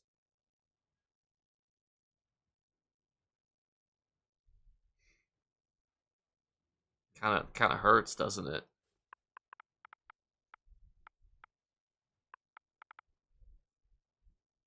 I have 4. That is all right. I don't also don't give me anything either. It's like when I was doing my 24-hour challenge. It's not the same if I I still gotta buy this stuff, fellas. You can't just give me things. Oh, my Boogie 2988 asking for cancer donations. Honestly, if I was Boogie 2988 right now, he's probably asking for cancer itself. I don't know if you guys have been keeping up with the drama, but that has been ridiculous. Absolutely ridiculous. And the amount of covering up, he was obviously caught lying about cancer. But the words that he used after he was caught lying about cancer, he's like, "Oh, I had told you guys this all along." It's like, this is like one of the most manipulative people on the internet. Like, just going out there and constantly lying to people is just wild to me. Like, I understand that he was seen as Mr. Rogers of YouTube for a while, but how the mighty have fallen is just wild. And I think too that any content creator that goes out of their way to tell you how nice they are and how nice of a person they are and kind they are is should be watched. And I think it's because most content creators will be happy, right? Because I only live stream if I'm in a good mood. Because if I was jumped on the stream and I was crying, you guys would be like, "What's going on? What the hell?" And I gotta be at work all day. Who's sad playing ESO, right? Who how could you be sad doing this type of stuff? But people who say "Oh, I tell my audience everything about my life and really always a positive person. I'm always so happy." I'm like, all right, calm down. I don't know about that. Like I like to think that I'm like a decent person, but like if you had to interact with me at work, I'm like very direct, assertive. This is how it is. Like this is what we're doing. This is what's going on. I'm not like, la di da, oh, the world is so nice. I'm such a good person. Like, I'm a productive person. I like to get stuff done. Problems, I like to overcome them. Anybody that, like, virtue signals and stuff, I don't trust them as much because I feel like actions are the greatest way to determine how somebody actually is. Like, if you've done something commendable, then you should be commended. Not like, imagine if people were like, "Why deserve to be commended?" Why? Well, because I said it. That's like when they say they're a good person. What have you done to show you're a good person? And Boogie is the greatest example of that. What has Boogie2988 ever done to show that he's a good person? He made skits about a generic fat guy, who was a World of Warcraft player. Like, it's not like he was breaking new ground of like, oh, I am such a nice person. And all the while, mind you, he was like allegedly domestically abusing his wife. Then he went and hired a bunch of hookers. Then he lost all his money on crypto. Then he begged his audience for money on crypto, still while blowing all of his money on hookers. He was spending like $10,000-$20,000 a pop on hookers, telling people that basically he deserved to have sex with beautiful women, which is just a wild take. Like, he was like, "I'm rich. I deserve to have have sex with beautiful women and take them to Disney World." And I'm like, that is the craziest statement I've ever heard anybody say during a documentary. Then, we're not even halfway done yet. Then he pulls a crypto scam on his audience, says that it's basically their fault because, well, it was a joke. How did they not know that it was a joke? It's like, that's not how sponsorships work. You can't be like, "Guys, don't buy this product, but also buy this product. It'll give you access to a community that I'm involved in and all these perks." It's like, yes, people, it's a joke, but it's also something that you're actively promoting. Like, if I made a joke Patreon and a bunch of you guys pumped money in that Patreon, it wouldn't be like, oh, and then I scammed you somehow. I know Patreon's not like a financial investment, but it would be like, even though you're joking about it, you're still promoting it. And then after that, we found out that he was lying about cancer. He said he had polycythemia vera. Turns out he doesn't even have that, and that his brother came on stream, lied about it. He made his girlfriend lie about it. The whole thing is just ridiculous. I don't know, I'm ranting, but like, this is what I watch. So whenever I'm like driving, because a lot of my job, field visits, people's homes, so I like have a lot of time between like people's homes. I'll just put on like drama videos. Not really that drama is not the right word, but like downfall videos, or how people got popular, like what people's niche were, just because I find that stuff so fascinating. Like, I was watching one on the Illuminati and her lawsuit against all the people that she's ever been involved with. I've watched so much content on like Boogie lying to his audience, just because it's just feels so rude. Like, I can't imagine being like, "Hey guys, I need money from you," and then secretly I'm rich and blowing it all on hookers. Like, that alone is horrible. Thank you for the Prime subscription, by the way, Kiffin80. Sorry I missed that. My notifications don't seem to be popping up on screen, and I missed it like a little silly goose. But I promise I do look afterwards, and all of you guys who are subscribed will be added to the end credits of the next video. I pinky promise. Yeah, I know that's my big tangent for the day, but that's also how I stay up to date with all current events. And I talk to my friends like, "What do you think about the drama between blah, blah, blah, blah, blah, blah," And then my friends are like, "I don't know. Hi. How's it going, Blunt Trauma?" That's how I imagine you said it there. My mail is probably like, "Oh my goodness gracious." I appreciate you. Even though I also, my inventory is full. Guess I can't take it. Donation? Oh my goodness gracious. Is this because I literally said don't send me anything and you guys sent me things? That'd be a YouTube video made on me. How Jakeclips scammed his fan for all their shivering cheese. He used reverse psychology where he said, "Guys, don't send me this, please." And then everybody was like, we're gonna send it to him anyway. Yeah, the long game. But, oh my gosh, if only one of my viewers would send me 8 million gold right now. That way I could go, take some, LA 10s to Disney World. I do appreciate it though, Rambo. I know I'm like laughing about it, but that's just because you guys are funny. Oh, almost. Sorry about that, Mr. Wizard. Your message got blocked.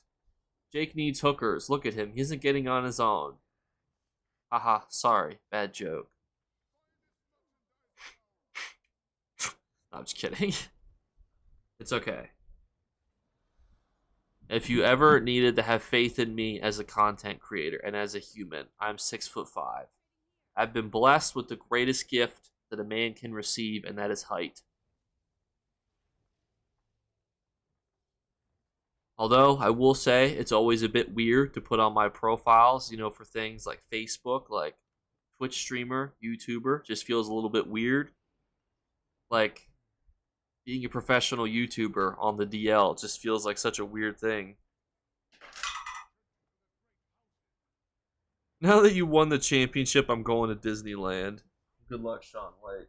And my cat is in the background causing me major pain and worries here. Give me 1 second.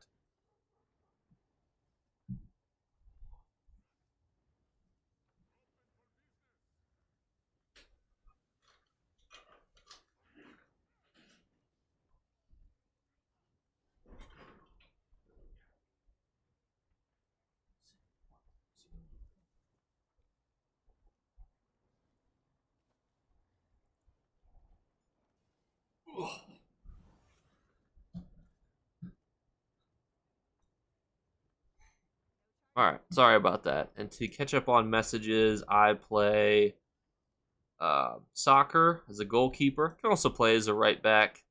And Ascended Lover says scary. Me? Like the height? I watch pretty much all your YouTube videos, but almost never make it to the stream. Well, welcome, Blunt Trauma. And Thursday, I pinky promise that I will live stream, and as a bonus for being here, I will let you pick what time. You guys can pick any time period from 6 p.m. Eastern Standard. Actually, you know what? You guys can pick any time from 5:30 p.m. Eastern Standard all the way to 11:30 midnight Eastern Standard. What time period would you like me to stream? I can convert Eastern Standard Time for you guys. It's 9:13 p.m. right now. So I will do whatever time makes you work best. My cat's actually very small. You guys would be able to tell that if you could see her. She wasn't just like dark. I don't know where she went. She keeps trying to open parts of my bathroom to get to things like the toilet paper because she likes to play with the rolls. She likes to claw at them. And to make you understand how spoiled my cat is, there is a scratching post in every single room in my house. But, like, strategically and both hiddenly set up so that way she doesn't scratch furniture, which, by the way, works. But it drives me insane that she still will try to get into areas that she's not supposed to go. She actually can open doors. So my doors, like, you know how, I don't know, it's hard to explain, but like when a door closes, like I have a guest room that I use for stuff, and like the lock doesn't, like the door doesn't close fully, so like the wind wouldn't open it, but if you put a little bit of pressure on it, like it would open. And I sometimes will close that door because I'll have stuff set in there that I don't want her to like knock over or jump on top of, and she'll just open the door. She just boop, just puts her paws on it, opens the door. And the funny thing is like she did it earlier when I was working, and I was like over here, and she opened the door. Didn't even go into the room. She just opened the door to open the door and then just left. I'm like, you didn't even walk in. You just opened the door and then left it. And so what she does is, so like if you guys have like bathroom cabinets, she'll go under the bathroom cabinets to open it with her paws, and then she'll use that to get inside. And then when she's in there, she's got all the toilet paper rolls to herself. She doesn't have to even bother about using the one that's next to the toilet. She has full access to all the unopened toilet rolls that she can just claw at and play with. It's like cat heaven in there. And it drives me crazy. Absolutely crazy. And thank you, Crislow, for the resubscription for Prime for 11 months. Thank you guys again. You guys are fantastic. You can only appreciate the aspects of a cat if you're a real one. I don't know if that means a real cat or like a real one where people are like, I'm a real one. You know, like, I'm a real one. I also hope that you're not subscribing on Prime because I made jokes about like about why people shouldn't donate and do things. Please don't do that. My cat will open my bedroom door while I'm trying to sleep and let the dogs barge in and then just walk away. Bro, you and OG. Thank you, Judge.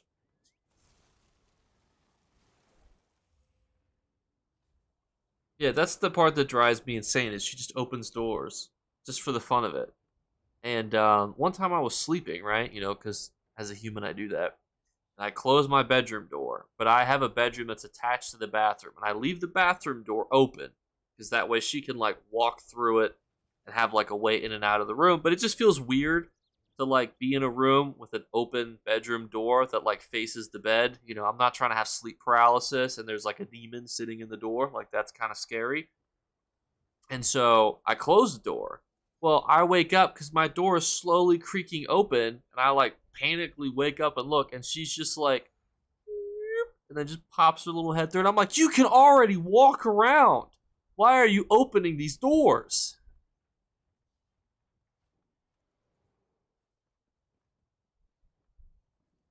Which has also ruined my reflexes. Now if a door just slowly opens instead of a robber, I'm like, oh, it's my cat, you know? Like somebody, like a robber, or you know, somebody's gonna like open my door slowly one day, and I'm just gonna be like, Evie, what are you doing? I said leave the door closed. And then the robber's gonna be like, what? I don't throw things at my cat, but that if it was a robber, it'd be kind of funny too. If I like threw a cat toy over there, I'm like, God, let's go play with this. Just hit him on the head with like one of those little cat balls. My cat will walk in front of me and then bite me when I don't move fast enough. It's a rigged game. It's like those quests where you have to walk with somebody, escort somebody, but the problem is they walk faster than a normal walking speed, but they walk slower than a sprinting speed. I sleep with my doors open so the hounds can respawn and give me time to take a dump before the demons come in. That's a good point. Like, I'm somebody that I have to start off every day with the shower. So, what I would do is, you know, I'll use all the extra time, take a quick shower real quick. Because, like, what if I wake up and I'm greasy, you know? Like, I don't want them to be like, ooh, you know? I guess a first impression. Like, somebody's going to see me and be like, what the heck? Be like, what's going on there? And I'll be like, sorry, my face is all wacky. My hair is all, you know, frazzled. Like, please, just let me comb my hair real quick, and then I'll be ready to meet you. Plus, too, like, imagine he robs me. I gotta testify against him in court, you know? He'll be like, that's the guy I saw, you know, with his shirt off, with, you know, Cheeto dust on his chest. Which, funny enough, I did wear, like, a button down in this stream. I don't, like, never wear this shirt before. I'll move it so you can see it better. It's like a button shirt. Just because I was like, I don't want to do laundry, but I'm also out of like shirts that are like blue, and I don't want to wear a polo because it's not like I'm. If I wear a polo, it's like I'm going to a job. Plus, a shirt with buttons is kind of funny. That way, if I don't get enough subscriptions, I can start unbuttoning the buttons. You'd be like, guys, you know, I've it's been real rough recently. I just started unbuttoning my buttons. More likely than what would happen though is you guys would be the opposite. You guys want the buttons to go back up.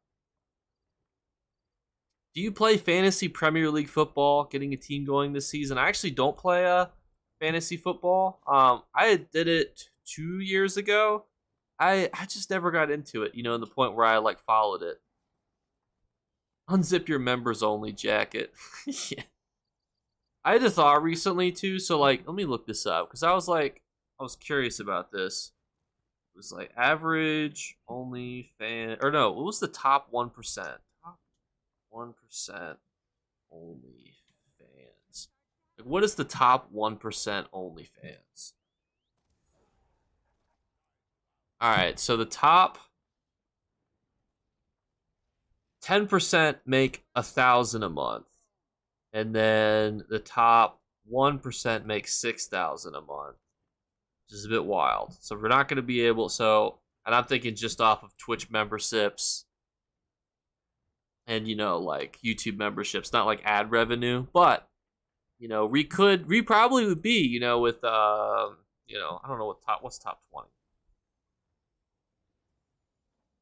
We probably could be if we combined YouTube and Twitch, right? Memberships together, I think we could be in the top 20% of creators. I think we could do it. A couple tasteless feet picks, get the algorithm all stoked up. I think we'd be up there. I would only do it just because I think it's funny. I don't know if you guys like use Snapchat a lot. I used it a lot back in college. So I have a lot of friends, people that I met in college because I used to be a bit of a prankster back in the day. Literally first day of college, I taped the RA's door closed. I posted it on Snapchat and made a whole bunch of followers that way. And so I have tons of people on Snapchat, and every so often there'll be a story that's like, "Hey guys, how many of you would subscribe if I made an OnlyFans?" And I always think to myself, like, why does nobody ever do anything? I've never seen anybody go, "Hey guys, would you subscribe to me if I made a Twitch account?" Why is it always a jump to pornography? Like, why do we never start with something a little less, Like, you could do a full feet pick stream on Twitch, fully fine, and you probably could make even more money because the average, what is the average? Hang on. Average OnlyFans creator income. Let's see what the average is.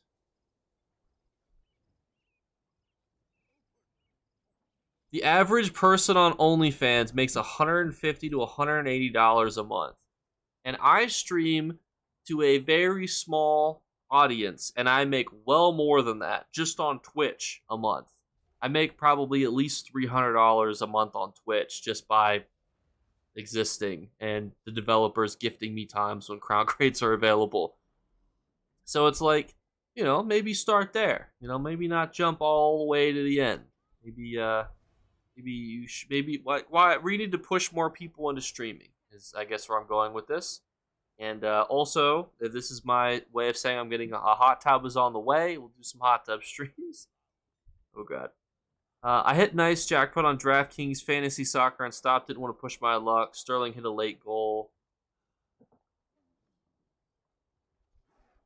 Do you mean wax? I've never heard of wink, Root. And listen, I would never do it to be serious, I would never post any content on there seriously. I would only do it just to say that I make more than other people on there. That would be the only reason. Just because I think it would be funny to just be like top 20% OnlyFans creator, and all I do on there is just post Elder Scrolls content. Like, tell me that would not be like, there's all these people that I know from college who were like, posting pictures of themselves, tied upside down, swinging from, the ceiling, like, going all out. And I'm just like, Daggerfall Covenant's the best alliance, and I post memes on there, like secret memes, like, today reattack the Dominion at dawn, in Grey Host. And from there, rebuild the audience, and then I could just be like, oh, you do OnlyFans? So do I. And it's like, oh, I'm in the top 20% of creators. Exactly, it's a flex. I would never do it though. I just feel like having, when I bought a house, it was so embarrassing if to be like, hey, I do these 2 things on the side, Twitch and YouTube, and then explaining that to people was just, it was so weird. Like, oh, what do you do? Oh, how often do you do it? It's just like, and the guy, he was so nice, but he's 55 years old, and and whatnot, and he just had no concept for how any of it worked.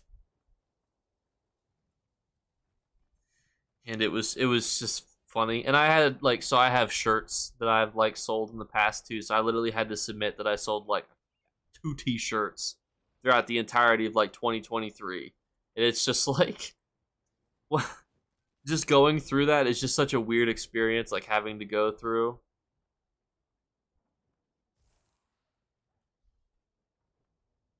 Top 20%, that will get the girls. Now, I don't want them, I don't want to get the girls, you know?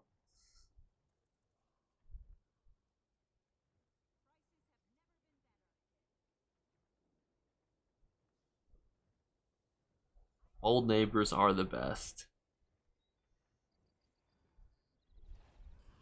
It was a weird experience, and I would not want to do it again. And I definitely would not want to do it if I had OnlyFans money coming in. And realistically, the only reason to make an OnlyFans is to have basically a scantily clad Patreon. And I thought about making a Patreon because you can actually have free Patreons. So like you could still have like paid tiers that, you know, people could pay to. But to me, I think it'd be kind of cool to have a Patreon, just to have like a free tier that has like the majority of stuff on it. But I kind of like using Discord for that as is. I just can't convince the majority of my Twitch subs and other people to use Discord. So I had that thought of like, if I had a free Patreon, the people use that more because it's like more exclusive. Like people associate Patreon with being more exclusive than they do Discord. Because I want all of the channel members, Twitch subscribers, and just all of you in general to use Discord. But a lot of times, like people don't, use it as much. I mean, it's got like 1,100 or 1,200 people in it, so it's definitely popping. Don't get me wrong. It's got 1,155 people in it. So it's a great Discord, and it's definitely growing steadily. Every post information in there. I just don't know if there's like a better way to help funnel people, to other pages and stuff. Because part of my biggest goal is to just post helpful information places, and I'm trying to think of new ways to do that. Maybe making like Google Forms that have like more information on them. Maybe posting information in different and unique ways. Maybe categorizing the videos in Discord. Got me thinking. Might do an OF where I read the Lusty Argonian. That could work. You got some buttons. Just unbutton your top buttons and you'd be good to go.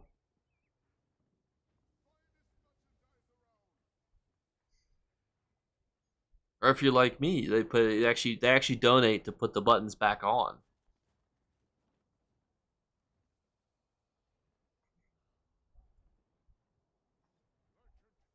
Yeah, so that's what I'm trying to think about. I'm also, one of the other things I've been doing too that I need to just continue doing is actually going through and unlisting some of my old videos.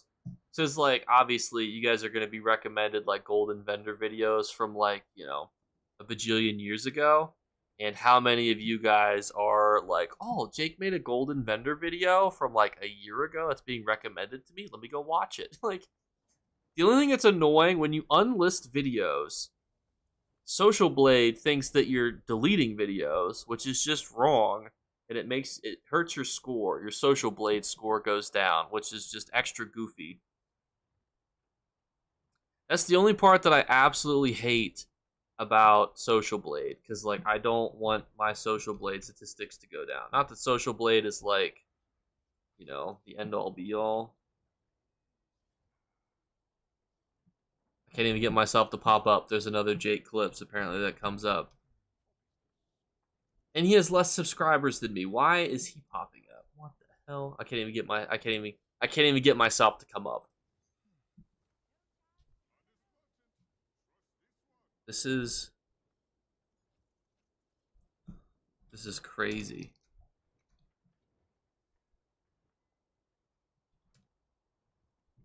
Oh, here we are. I found myself. There we go. Hold on, hang on. I'll show you guys my Social Blade.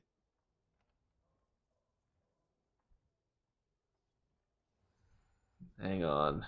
Hold on. Here's my Social Blade, guys. Woohoo! So, This is so this 500 with the negative 16%. That's like daily or monthly subscribers. I have actually gotten less views this month. I'm only at 163,000. Hello, visitor. Blah blah blah blah blah. This is my daily views. Yeah, so you can see here. You guys want to tell which month that I started unlisting videos? Like, I lost 210,000 views in the month of January. I hate that. You can see though, like pretty consistent like viewership with stuff like that. I just don't want to lose my B plus or B minus rating. You know, like I want to be a B minus. If as a YouTube, and this is like based on like growth and like how well you're doing and blah blah blah blah blah blah blah blah. You know, like all those little fruity statistics that go in this. I'm curious what comes up when I hit similar channels. I'm a human, I promise. Who am I being compared against? Lavidia? I don't recognize any of these people. There's no way that these are Elder Scrolls YouTubers. I don't know. How are they picking this? You can see here, fellas, we were created December 11th of 2020. I missed the whole, like, boom that everybody got in 2020 during COVID. I missed that whole thing. What are my future projections? It says I will hit 100,000 subscribers by 2027, baby. Woo! Woo! Let's go!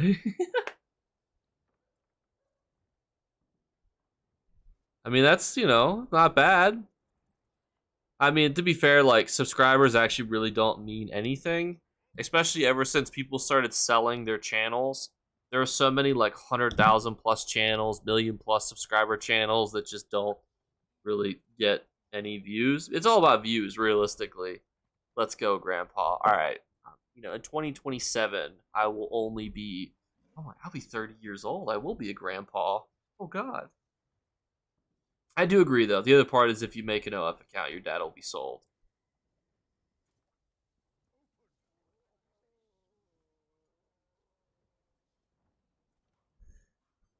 Ooh. Also, we haven't picked the time. What time do you want me to start the live stream on Thursday? I'm going to schedule it. I'm going to plan it out. We'll even vote on what we want to do on that live stream. That way it's exciting and exhilarating. What time Eastern Standard would you like the stream to start? We can do it as early as 5:30 or as late as 11. Obviously, I can't stream that whole period because I have to like eat and do adult things, unfortunately. But I can do another 2 to 3 hour chunk of time in that time window. I could potentially go past midnight too if I start late, obviously. I don't mean my job doesn't start till 8:30. 5:29. These guys. If I did 5:30, 5:29 hooligans, I would do probably like 5:30 to 8:30 or 7:30. I'm on the East Coast, yes. They're all Eastern Standard Time.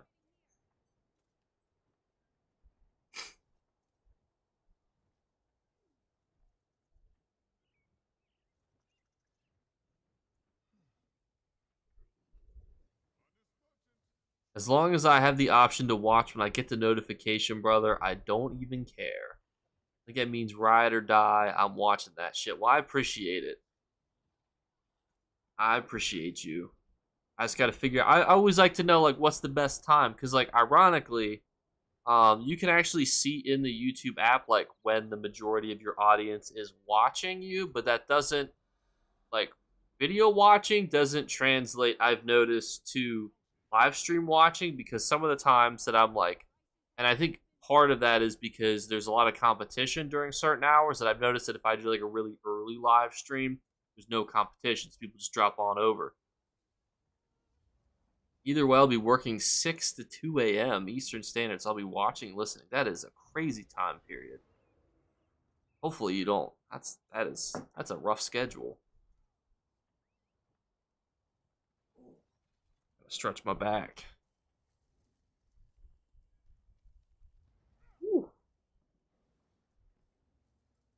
I did so much driving today, because where I had to go do visits in the community. Like that's my whole shtick. And man, everybody was so far away from each other. That's what I hate. Is like, oh, you're over there. Oh, you're all the way over there. Okay, we just whoop. Yes, we're all over there now. It sucks, but I gotta deal with it for my stupid school system for my kids. Well, I'm sure. Hey, I'm sure they appreciate it. I've worked with a lot of kids in my day, and a lot of kids I've noticed really appreciate the sacrifices that their parents make. And what's funny is they'll tell me, and they'll never tell their parents. My cat's back. You wanna be the void again? What are you doing? Nobody even believes you're here. They probably think I'm like petting the ether. Oh, she's moving. Where are you going? I was gonna try to show you her. Let me see.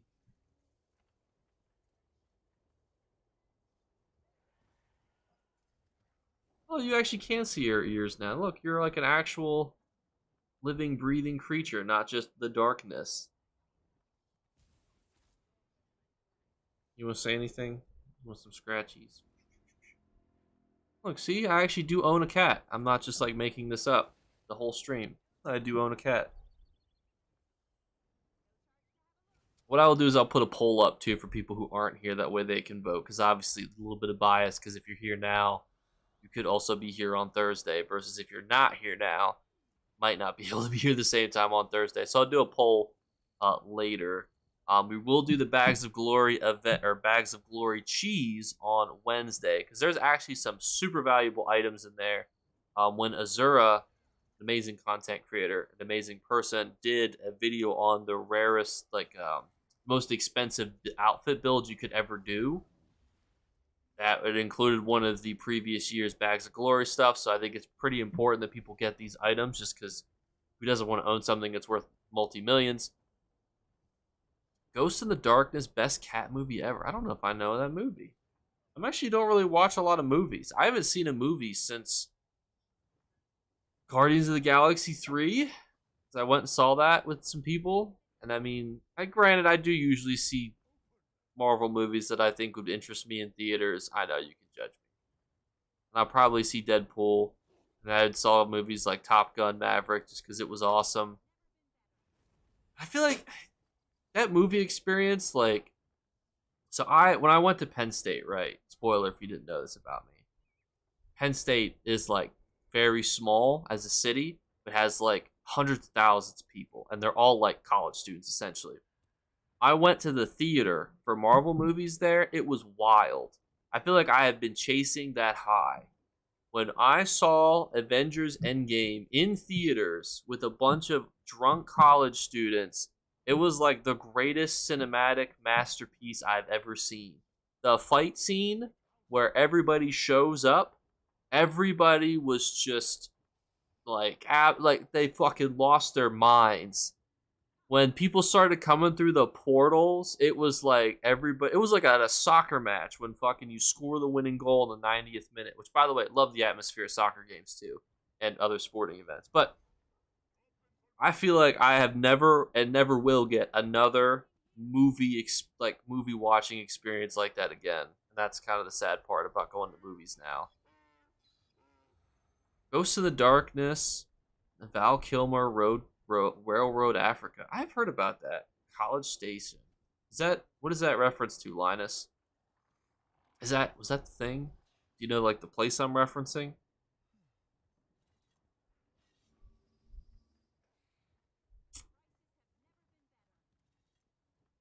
Man, I missed that experience so much. I felt like I was in the fight. I was like, damn, you about to charge through the screen. Are you pumped for the Olympics? Not really. I feel like the Olympics are cool, but it's not. I don't know. I used to get really excited about the Olympics, but not as much.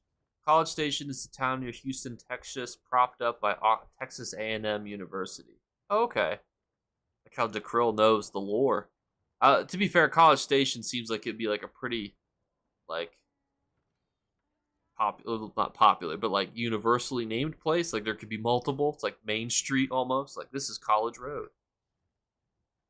Went to your old video, Mushroom Polyp Stinkhorn. Like how you found found the information I needed, citing me. That's kind of funny. Man, it's funny is looking at my social bleed. I'm like, man, I really wish that I started YouTube sooner. Imagine if I had my shit together during 2020. We could have made so much more progress. I don't even. The funny thing too is I don't really like. It's not even about the money. I just want my stuff to be better. You know, like the live streams. I want them to be better. I want them to be um like I want the editing to be crisp. You know, that was the biggest setback from going from a phone to editing on a computer. And it might seem like editing on a computer would be much easier, but I used a completely different software, and I feel like it just set me back so much. Whether you're a real one and your streams are awesome, I appreciate that, but I always think that you can always do better. You know, like there's always room to improve in anywhere.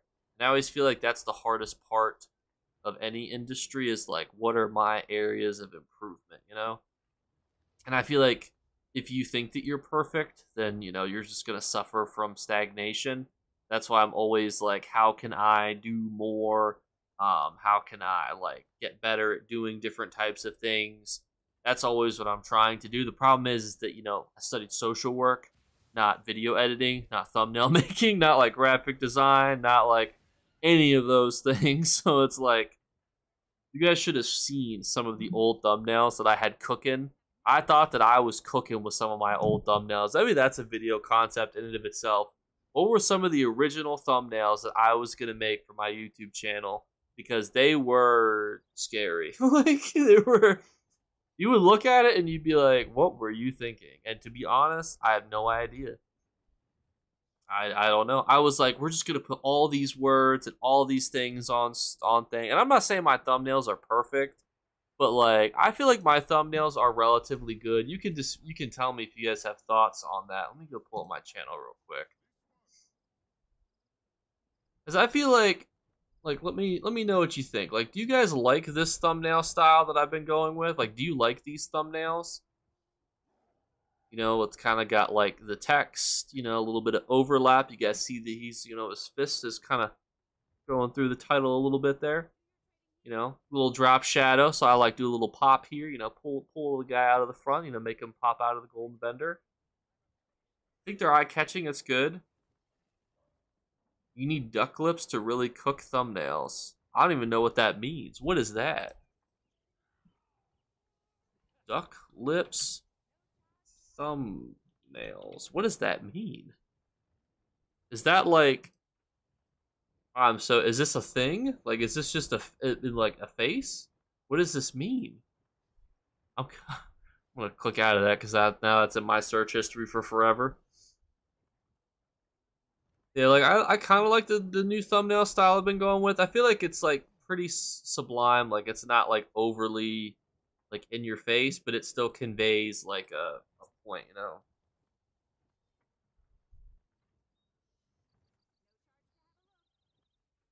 It's a way of finding past information regardless. Play that fanfare for the common man. I suck. Sub. Thank you, Furbill.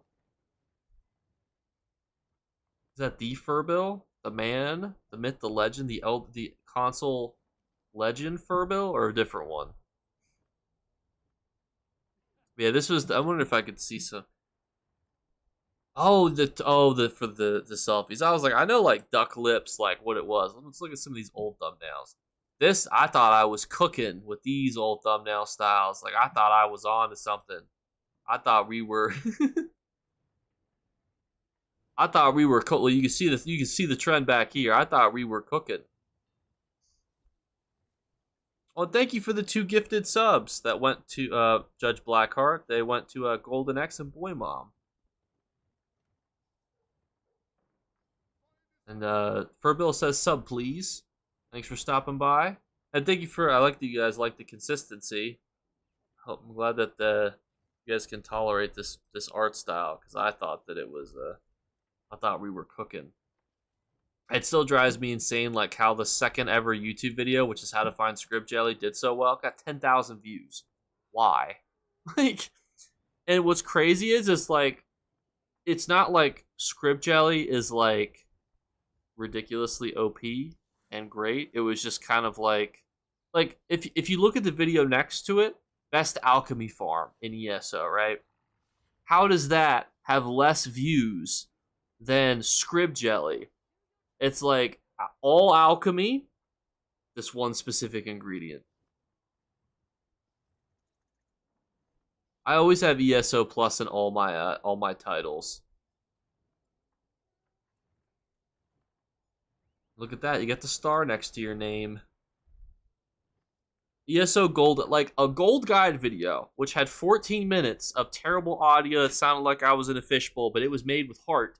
It had great gold methods inside of it. Has less views than where to find Script Jelly. Like, conceptually, as a YouTuber, those concepts make no sense. And they still make no sense to me now. Like, I get so confused because it's like, okay, even going along, right? So, how to change your guild colors and add pictures, 9.7k views. So how many people can even edit their guild, right? A small, tiny portion, right? But then, next to that, you have the ESO UI interface guide, which is infinitely more important. 2.3k views. It's just crazy to try to predict like how videos will do. That's the thing that I struggle with probably the most, that I'm like always trying to work around. And look at this. ESO all motif location guide. 42,000 views. And I wasn't monetized back then, so it wouldn't have mattered. But like, look, 5 minutes and 13 seconds. Jake, you couldn't have milked that up for another 3 minutes? I will say though, I just want to throw this out there. I do not consider the length of a video when I'm editing it. Like, if I'm chopping something down from 8 minutes to 7:55 because I'm cutting out dead air, it's going to be 7 minutes 55 seconds. Because, by the way, it's not 10 minutes, it's 8 minutes. A lot of people think that YouTubers stretch videos to 10 minutes. Technically, it's really only 8 minutes. Just so you guys know, in case you ever want to talk shit to a YouTuber, just know how that works.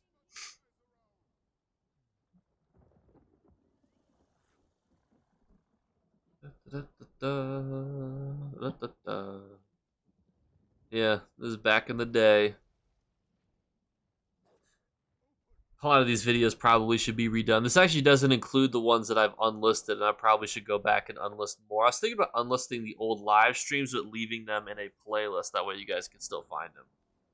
Look at this Telvar. Oh my gosh, look at the thumbnail style now. Yes, this thumbnail style was crazy back in the day.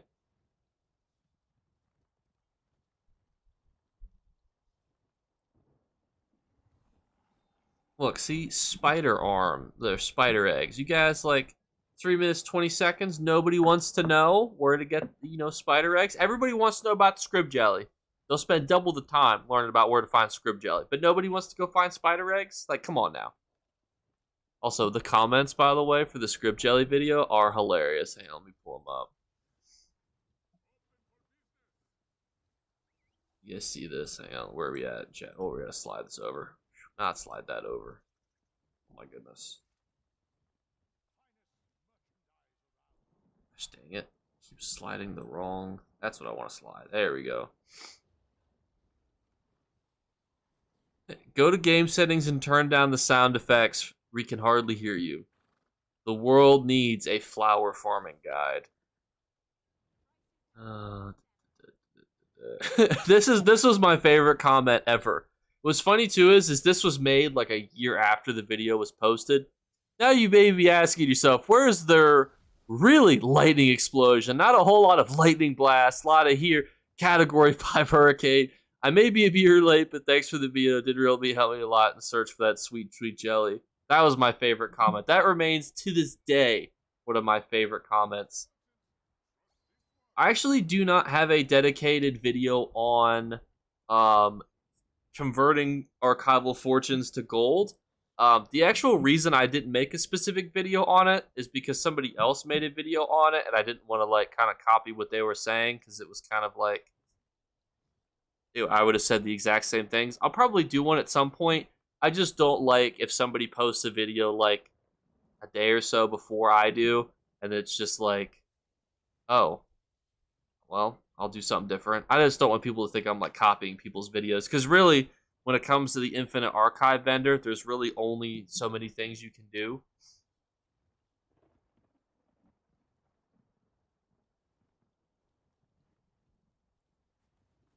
Also, I know that, guys, we don't need to worry about where to find Script 3 years ago, there's already people have already 10,000 people have already found out where to go find. Why am I being recommended this? What? Oh, Energize. I thought this was a baby ad.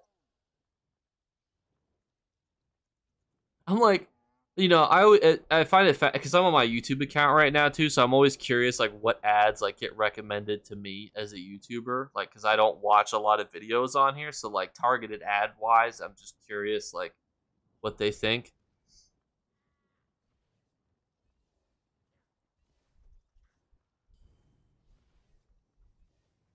How about do a video on it's okay to fail, just live in the world of ESO? I mean, that's fair. I mean, I think that's a good rule to live by.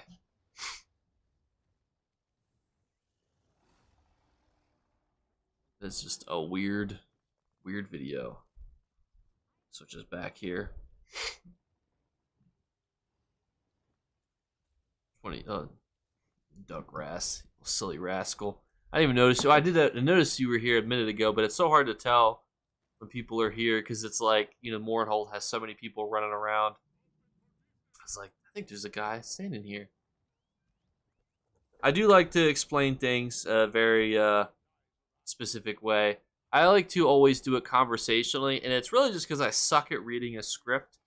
It's just like I don't know if you guys are like this. Like I hate reading words, like off a page. Like I feel like it sounds choppy. Like even sometimes when I read like some of your comments, like make Jake builds. I really like the universal builds.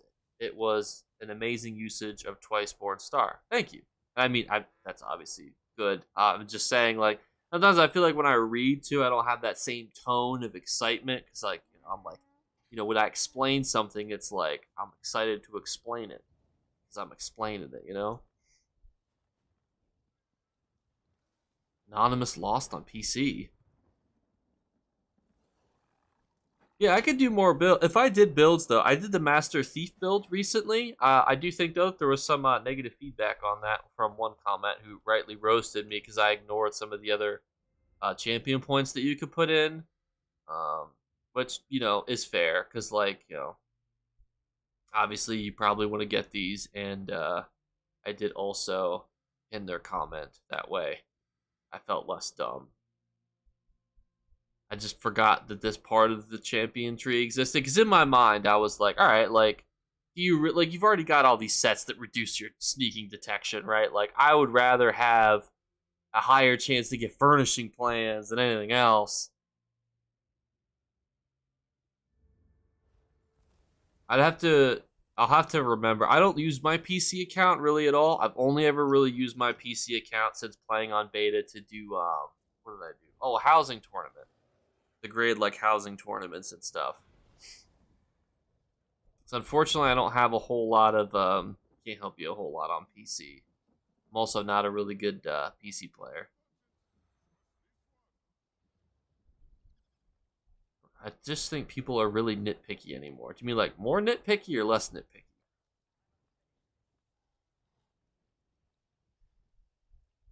That is true.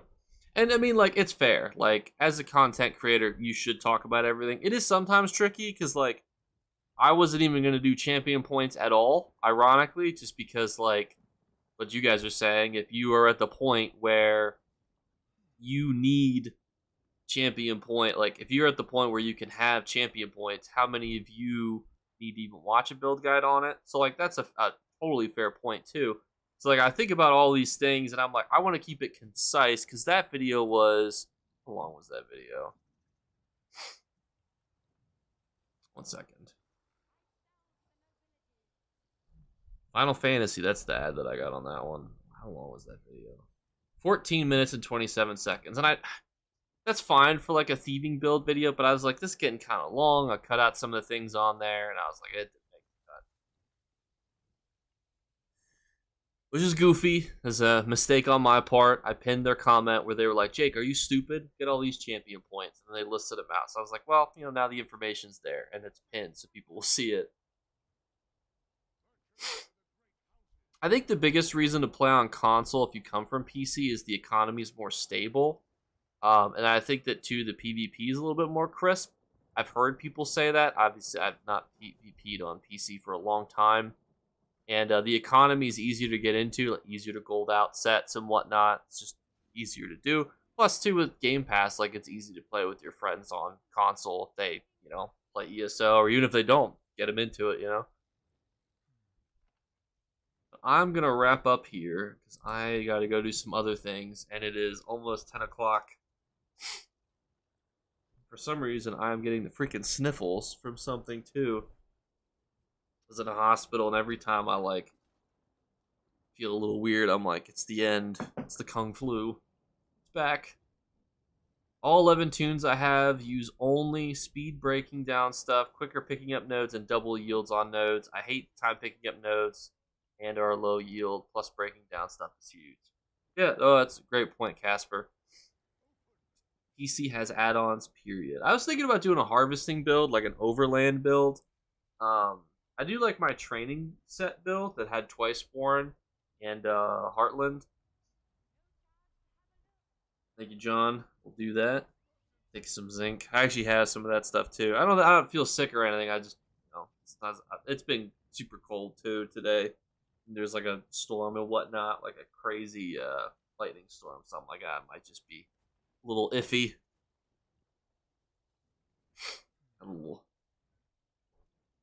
I just wish they would fix Twiceborn so you could backbar. I feel like I don't know if they'd ever do that because I feel like then it would just become too good. Because I think Twiceborn is really good, especially for that early game content, where it's like you can keep leveling up, and sets are not gonna. It's not gonna become weaker as a set, really. Besides 2, 3, and 4, which would become slightly weaker. You could just keep using that 2 Mudstone effect to full effect, which is just really helpful.